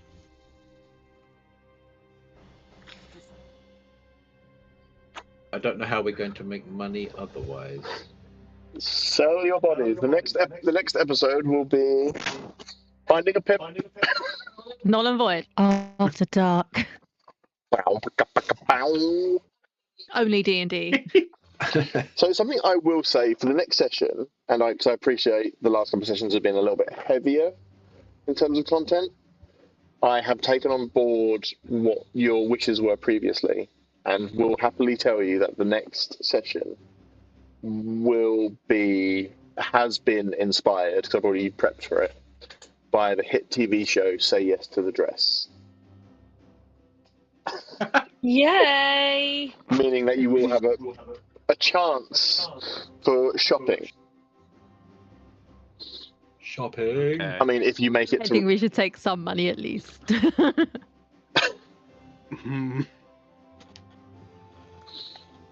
if you attend Riverfort Market. Yeah. I think we should, because also, like, we're not only going to use the money on ourselves, we're very, like, we help people out. We can give it to the poor. Exactly. Redistribution of wealth. After we buy ourselves a nice Yes. dress, we can then give it to the poor. Exactly. So do you want to know what the monetary value of everything is? Sure. So there are 10 gems there in total. Each is probably worth... I'm going to assume that Dickie would know this. He would know the financial worth of them, because he's obviously had to flip in the past. And Violet would probably know, because she's probably bought some. They're each worth 100 gold pieces. So there's 10 of those. There's 600 copper pieces, which that's including the 100 that I removed for the burial rites. That's 6,000 silver pieces. That's a lot of money. It was a hard fight. I was going to give you a big old reward. 2,100 gold pieces. Holy moly. Living like Elon Musk. If I was an orc, I'd be Elon Tusk. If I was an orc, I would call myself Bjork. Bjork. Bjork the orc. Bjork the orc. York the York. But I would pretend that I'd never seen the connection before. Like Bjork, like the singer. Oh, is there a singer called Bjork? Yeah. Also, it rhymes with orc, doesn't it? Oh, yeah, I never really thought of that. It'd be like me being called Buman. Ah, yes. Human. Buman the human. Or a cat called Matt. Yeah. Oh. Oh. Or a cannibal named Hannibal That's never happened. Don't be silly. Yeah. That's just Thomas, try Crazy. harder with your names. I came up with Jonathan Eldredor and Elizabeth Blackwell on the fly because I wasn't expecting anyone to ask their names. I could tell. The panic look of it. Look, you give me diaries to. It's either you would have to do it now, or like I've written down in my notes where these people come from. It would have been at that session where it's like, okay, I want to track down the owner of this and find the person that they were talking about, and then tell them that unfortunately their family member's dead. Also, there is 130 platinum pieces as well. Oh. Oh my goodness. Like, that's a lot of money. from all this, you can discern that maybe the first few people they tried as witches in this area, that maybe they did have like the intent of finding witches, as misguided as it would have been. But after a while, the guards and the township probably used their stone as a tourist trap to just bring anyone in, and then they could just make money from it. It's almost as if targeting a group of people and starting a witch hunt means that other people can profit based on it. I know I said I wasn't going to go full socialist this episode, but that's the whole point of the campaign. But that kind of thing would never happen in real life. No. What? No. Not in 2026. I mean, how much money is J.K. Rowling making these days? Oh, don't forget me started. But yeah, and so also it is a dust of sneezing and choking and a Caton's ointment, which are the 2 flasks that you found. So I'm going to assume that you're long resting between journeys and... Can I not have or take, but can I borrow one of the diaries? Mm, I mean, I'm sure you could, but to what end? I'm fascinated by humans, and I want to know what their innermost thoughts are, because a lot of the time they aren't completely honest about what they're thinking and feeling. So I think this is Dickie's way of kind of figure stuff out. But yeah, absolutely. I would say it's very on brand for Dickie to do something like that. Yeah, trying to figure out these people. So, is there anything else you want to do in this town, or do you feel like you have a quest? I guess we've got to figure out how much are we going to take all of it, or are we going to take some of it? Nicholas does want to like take a portion of the money out to give to like anyone that's like, you know, related to the person that they can find. But Nicholas is 100% willing for that to like come out of the cut that he gets. Or how many platinum pieces were there? 200 and something. 130. I So think. why don't we I make? think it was 210. Was it 210? I thought it was two. I think I thought it was 210. Was it? What, platinum? Oh, maybe not. Maybe I'm thinking of gold. I think that was the gold. Yeah, there was. Two- Ah. Hang on, I've got it written down here. It was 130 platinum pieces, so 600 copper, including the 100 that were used for burials, 6,000 silver, 2,100 gold, and 130 platinum. So why don't we use the platinum pieces, because they're worth the most money? Take them and use that as the fund for giving to the people, because then at least it's sort of like, you're not like, here's 10 copper. You're like, here's a piece of platinum. That's like 130, or like, depending on how many of these people we find. That's the grieving fund. And then Nicholas is also going to be awkward and, put all the bodies to rest. Have the awkwardness of the of trying to do more headstones. I'm not gonna make And you roll for it this time. Yeah, I was gonna Dicky's gonna help you because like they saw you struggling with it before, and it's like, oh, I can help this time. I can figure it out. We could like place some of the personal items on like the graves or something. If we can yeah. slightly match up things. Yeah, I think based on the four of you as players and as your characters, I think it seems like this is a quite a significant moment in your quest. At least that's how it seems. So what, just because I will be wrapping up the session fairly soon.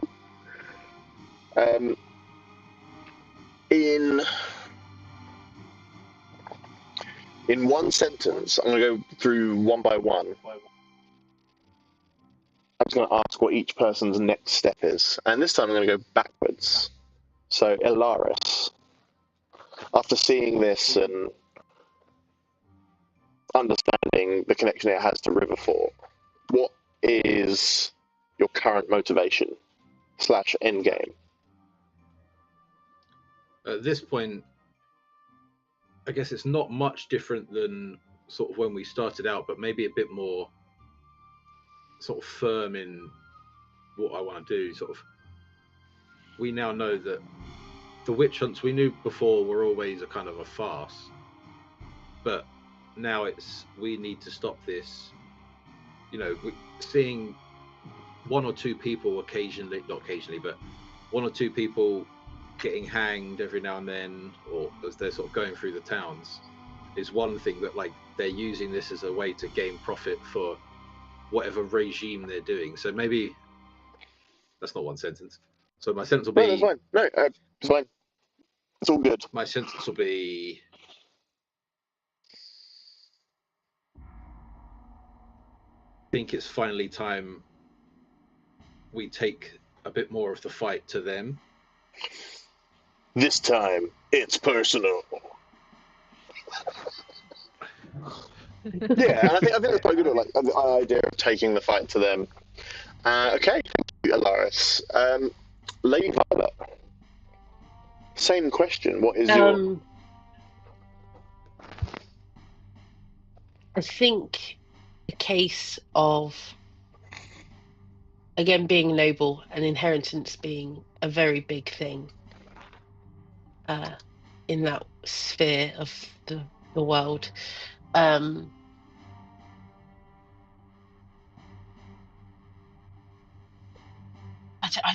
don't know how to sum it up, but I'd want to make sure that people got what they were owed, regardless. Yeah. So I think, and I think the Lady Violet in the last few months has probably learned more about the world than she had in her entire upbringing. Like seeing it from outside of nobility. And it sounds like, not to put words in your mouth, so please correct me if I'm wrong, but it sounds like Lady Violet now like, truly understands what plight is and wants to remedy that. Yeah, it all feels a little bit like getting married off is bad, and that shouldn't happen. But like, that definitely shouldn't happen.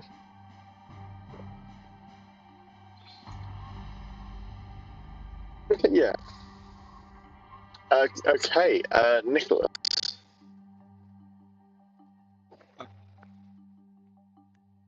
There is like definitely a point of that's kind of or he wants for the what's it the brain.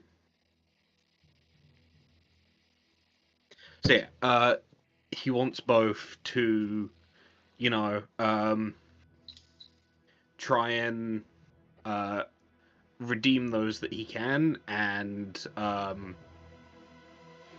kind of get the justice for the people that he couldn't save, and try and not to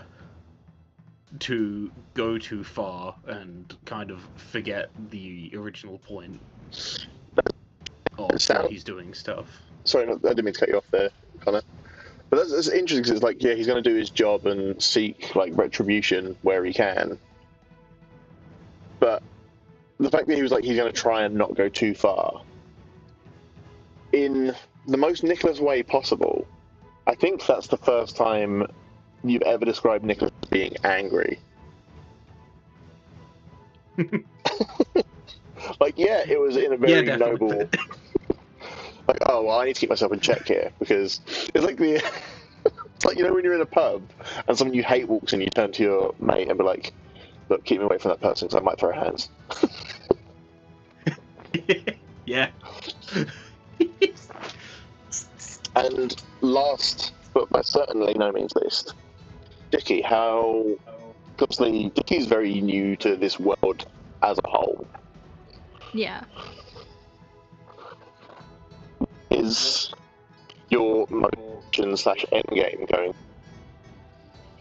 I think right now Dickie is kind of in their head a little bit about what it means to be good or evil.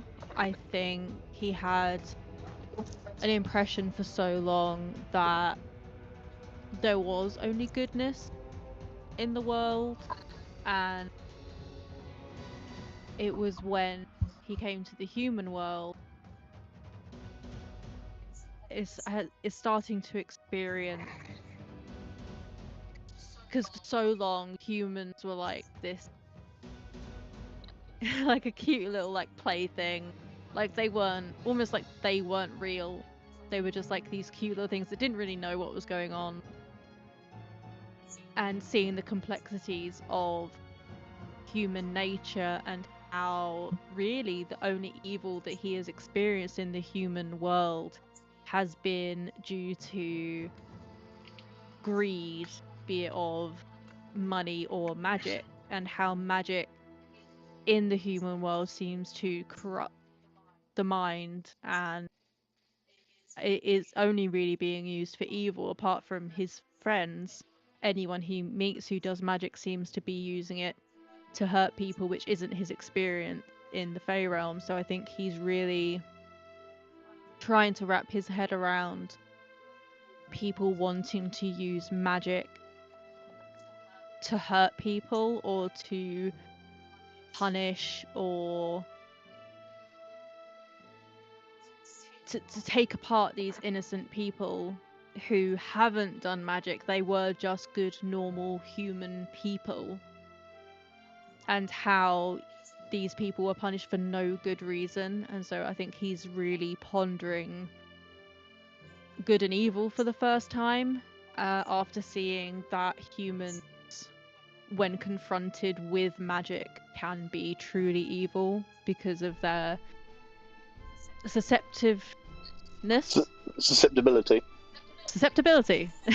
to the greed of wanting more power, of wanting more magic.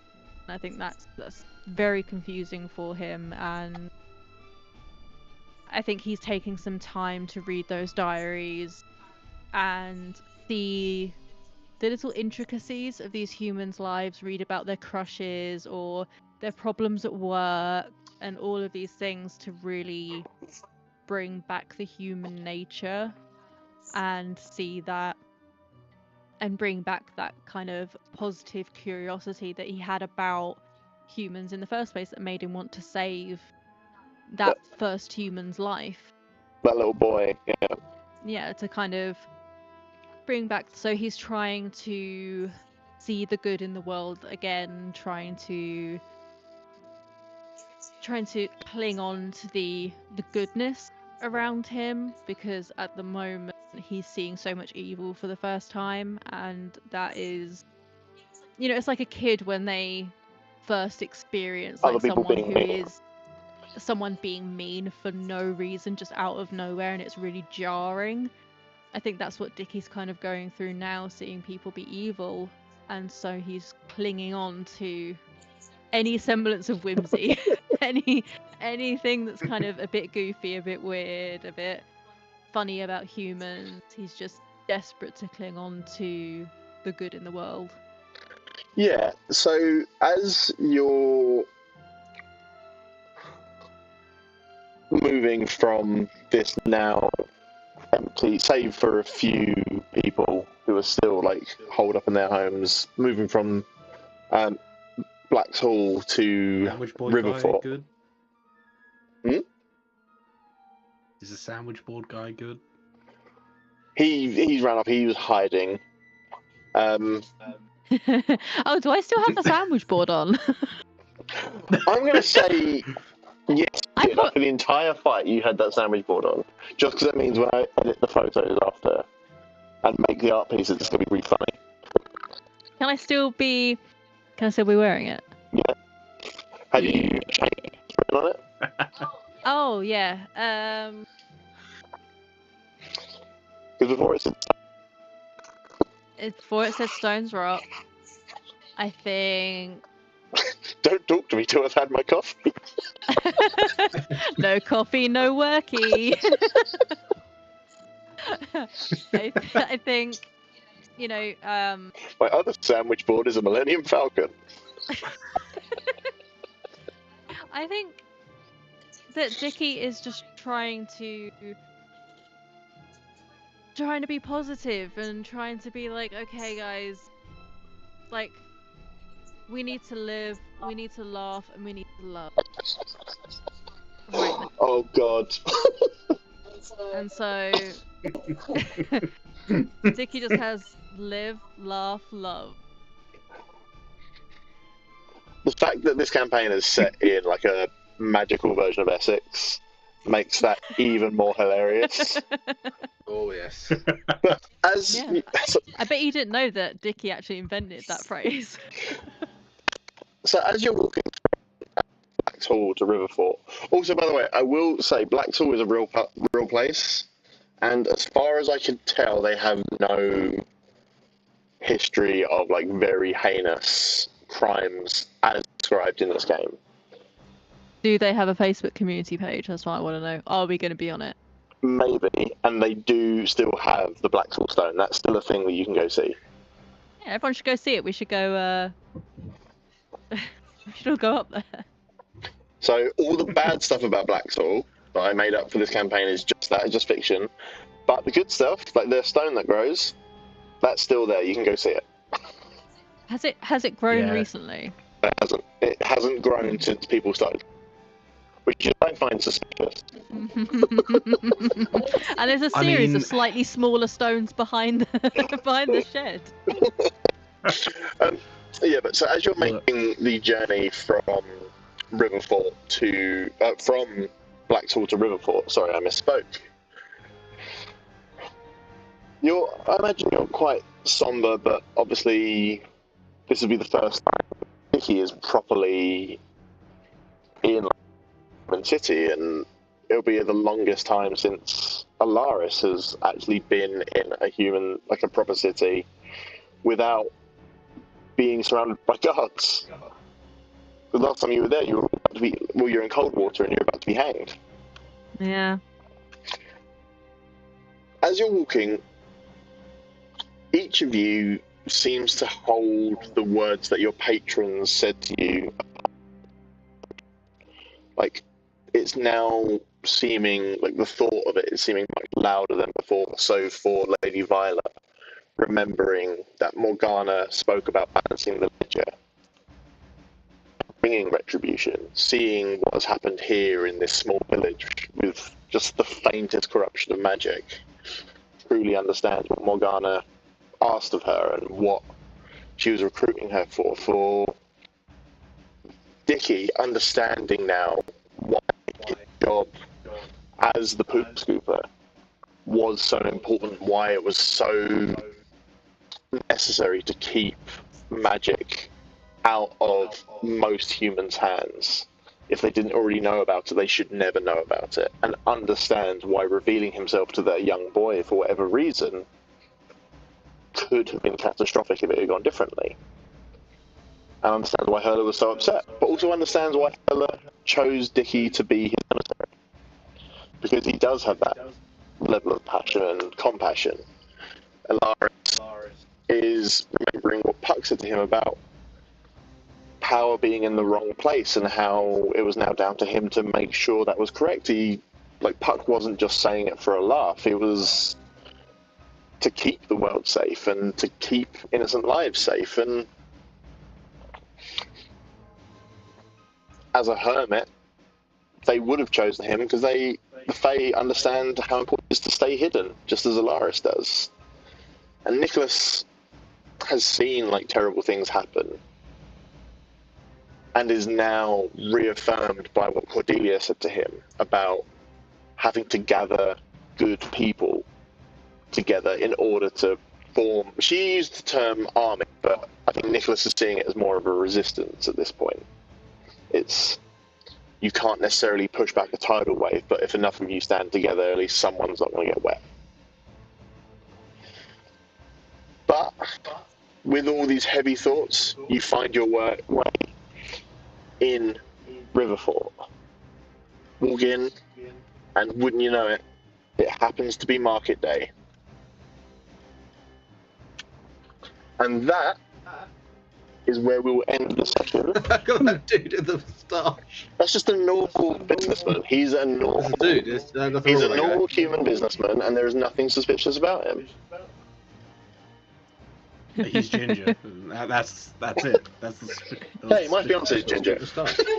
Yeah, what the hell? Something I will say is, and Charlie will attest to this, of all the uppies made so far, this is the one that I am most proud of. Because this is quite impressive. This is an actual painting from Tudor England, displaying what Tudor markets were like. Which I think is fascinating because it's more culturally diverse than most people think. And Oh yeah. And I've just turned into that annoying, Jen A kid. Can I pet that dog? What the dog, dude? But I was quite happy with how this one turned out because it's like an actual painting. I was like, I'm going to put you guys in there. And also this completely normal human businessman who I'm sure won't be important in the next session. Randy businessman. Is that what he's... Did you say Randy? Brandy. But... Oh. I was going to have you been reading my notes? The panic face. What? How did you know that? But yeah, so I do appreciate, obviously, those of you who are patient and watched us. I'm sorry for all the technical problems at the beginning. There's only so many times I can use the E. coli excuse. But and also I do appreciate that there's a little bit of tonal whiplash this episode. You had the fun little baby stuff and also the horrors of what had happened in that village. But if we don't learn from history, then we are simply doomed to repeat its mistakes. With that being said, how was that for you guys? Yeah. Good. It's fun. It was Very fun fun to fight something that that actually took some time. I always feel like sometimes D&D combat, although it takes a long time, it's over in a round and a bit. Yeah. It was I killed the 6 things because when there's 4 people, no matter how many sort of enemies you put, it can still be over really quick. It was kind of cool to fight something that wasn't. It was this is actually a threat in terms of what it can do. Yeah. also fun to like. The tonal shift sort of brings it back into like kind of what the campaign is about, really. Instead of we aren't just running around smacking kobolds in the face, or goblins in the face for some random town. There is like an underlying theme to what we're doing. Yeah. Which is cool. It's it was a dark part in human history, and unfortunately, it's I personally believe that it's a lesson that we need to maybe relearn as a group, as a society, because it still seems to be happening. But yeah, but going back to the accused, like that was so that was a CR8 battle. So it was slightly above the level that you guys are, but not by like a huge amount. But no, you guys handled it really well, because like the four of you worked together really well, and then I'm really regretting this pairing of Dickie and Alaris. With I'll just make thorns and I'll just blast them backwards. And then it seems like this fight, everything fell into two teams. It was Dickie and Alaris who were like, okay, we're going to do this and just going to keep them moving and keep doing small amounts of damage. And then there was Violet and Nicholas who were like, okay, we are going to keep attacking and then just make sure that while he's in place, we're going to do whatever we can. So Alaris with like the archery and like the sneak attacks, and then Nicholas with the divine smites, and just it's like, hey, I can make my weapon magic. That's pretty cool. And like I said, next session, I mean, you're in a big market. There's gonna be a chance to peruse and to shop and maybe see what this completely normal human businessman is doing. Again, like looks like selling pots. Well, I think it's this lady that's selling pots, and Alaris is checking them out. Again, this is the thing, like me sort of figuring out what I thought all of you would be doing. There's a dog in the picture, and immediately Dickie is going to go straight to the dog. Like, absolutely. Violet, I think, is going to be nearby. Kind of, I think at this point, Violet and Dickie seem to enjoy each other's company. We're best friends. Violet is Dickie's best friend.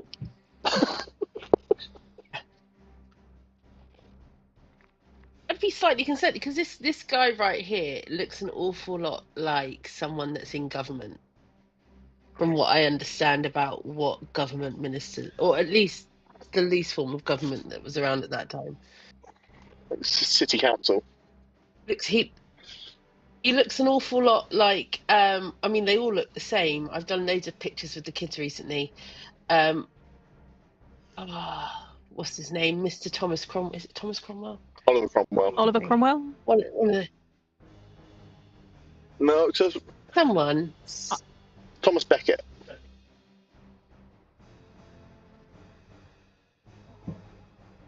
I personally like this guy in the red little like. No, it's Thomas Cromwell. It was definitely Thomas. See, he was the was governor of the Isle of Wight. Look at that. Hey. No, he was chief minister. Yeah. It's all connected, as the kids would say. It's all coming back. They all had like a weird bob going on and the black hat. Yeah. And calling me B.O.B. Bob. Yeah. Fascinating stuff. I love their cunty little bobs. But yeah, no, honestly, thank you guys for tonight's session. Like I said, sorry for so those of you who aren't in our Discord chat, which is everyone apart from people who are literally on camera right now,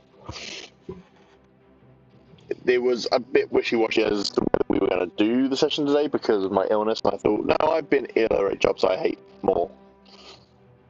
So that was generally my thought process. I was like, look, I've been talking about shipping on the phone. I can be slightly ill and do something that I love with people that I love playing the game with. But no, so thank you guys for being here and seeing me flip flop and go, no, we can do it. And also, by the way, it's going to be fun, but also quite sad this session.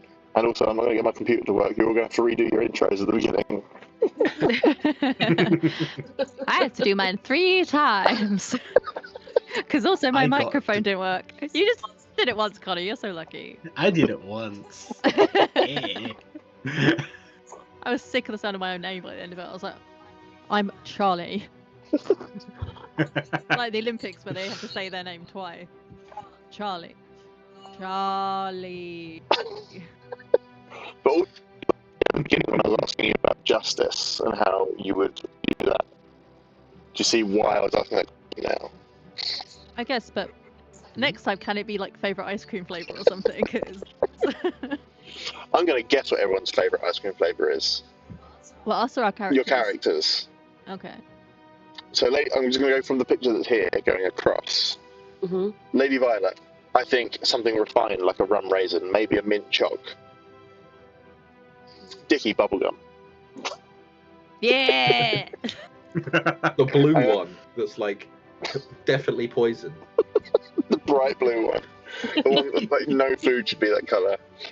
Ilaris, I think a glacé cherry, like something that is... Oh, that's a good choice of ice cream. It's quite rich, but also it's quite a subtle flavour. I think Ilaris would be down with that.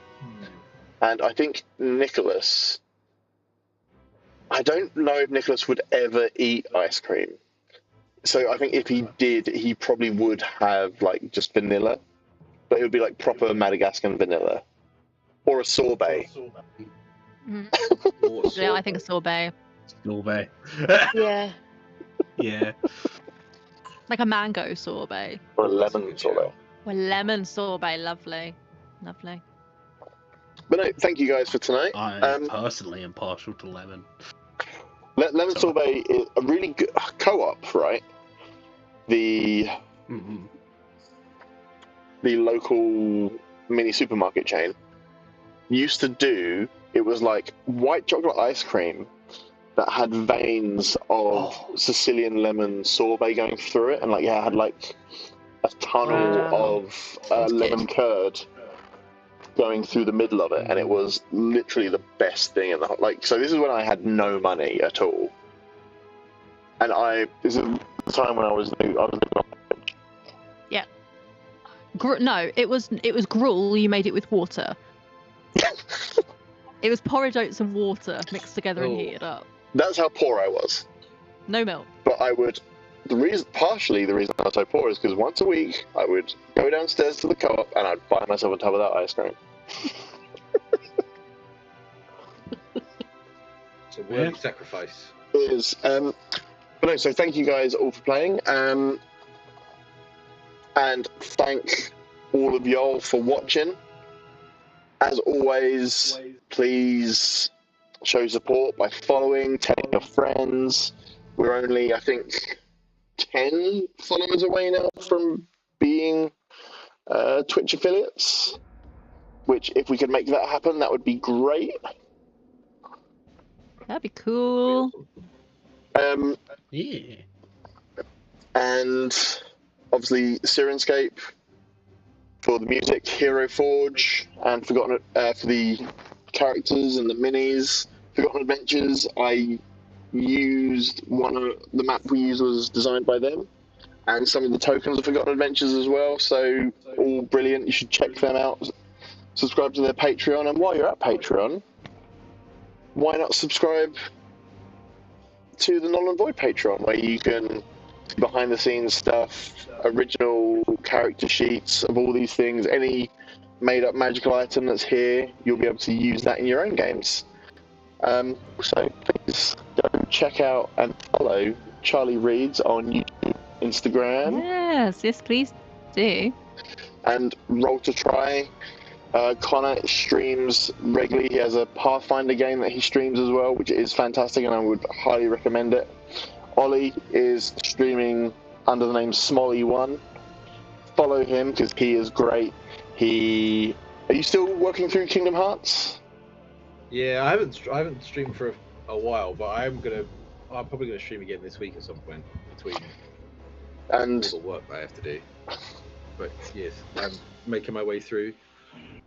if you're gonna JRPGs. if you're gonna watch Ollie stream for anything, watch it for when an overly convoluted part of dialogue comes up, and Ollie just like trying to take it seriously, but then also going, okay, yeah, but why is Donald Duck stood there? He's the most powerful wizard of all time. Yes. Yeah.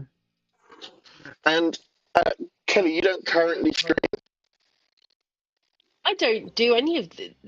It's all brand new, shiny new baby online. But Kelly is a great person, and you should send them good vibes. Yeah. Mhm. But no, thank you very much. And Charlie and I will be streaming on Tuesday. We're currently working Yes. through multiplayer beat-em-up games. Yeah, we're doing River City Girls at the moment, and I'm terrible at it. I'm not great at it, So it's going really well. but it's fun. So if you want to watch us get bodied by big anime boys and Yeah, girls, whilst we're playing, well, yeah, it was a girl this week because we play as 2 Japanese schoolgirls. I finally get to play as the Japanese schoolgirl I want to play as. Yeah, I'm the ditzy ginger one, and you're the cool punk girl. The angry airhead.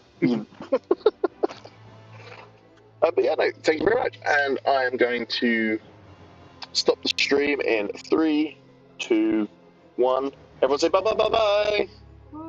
Goodbye. Hi. Bye.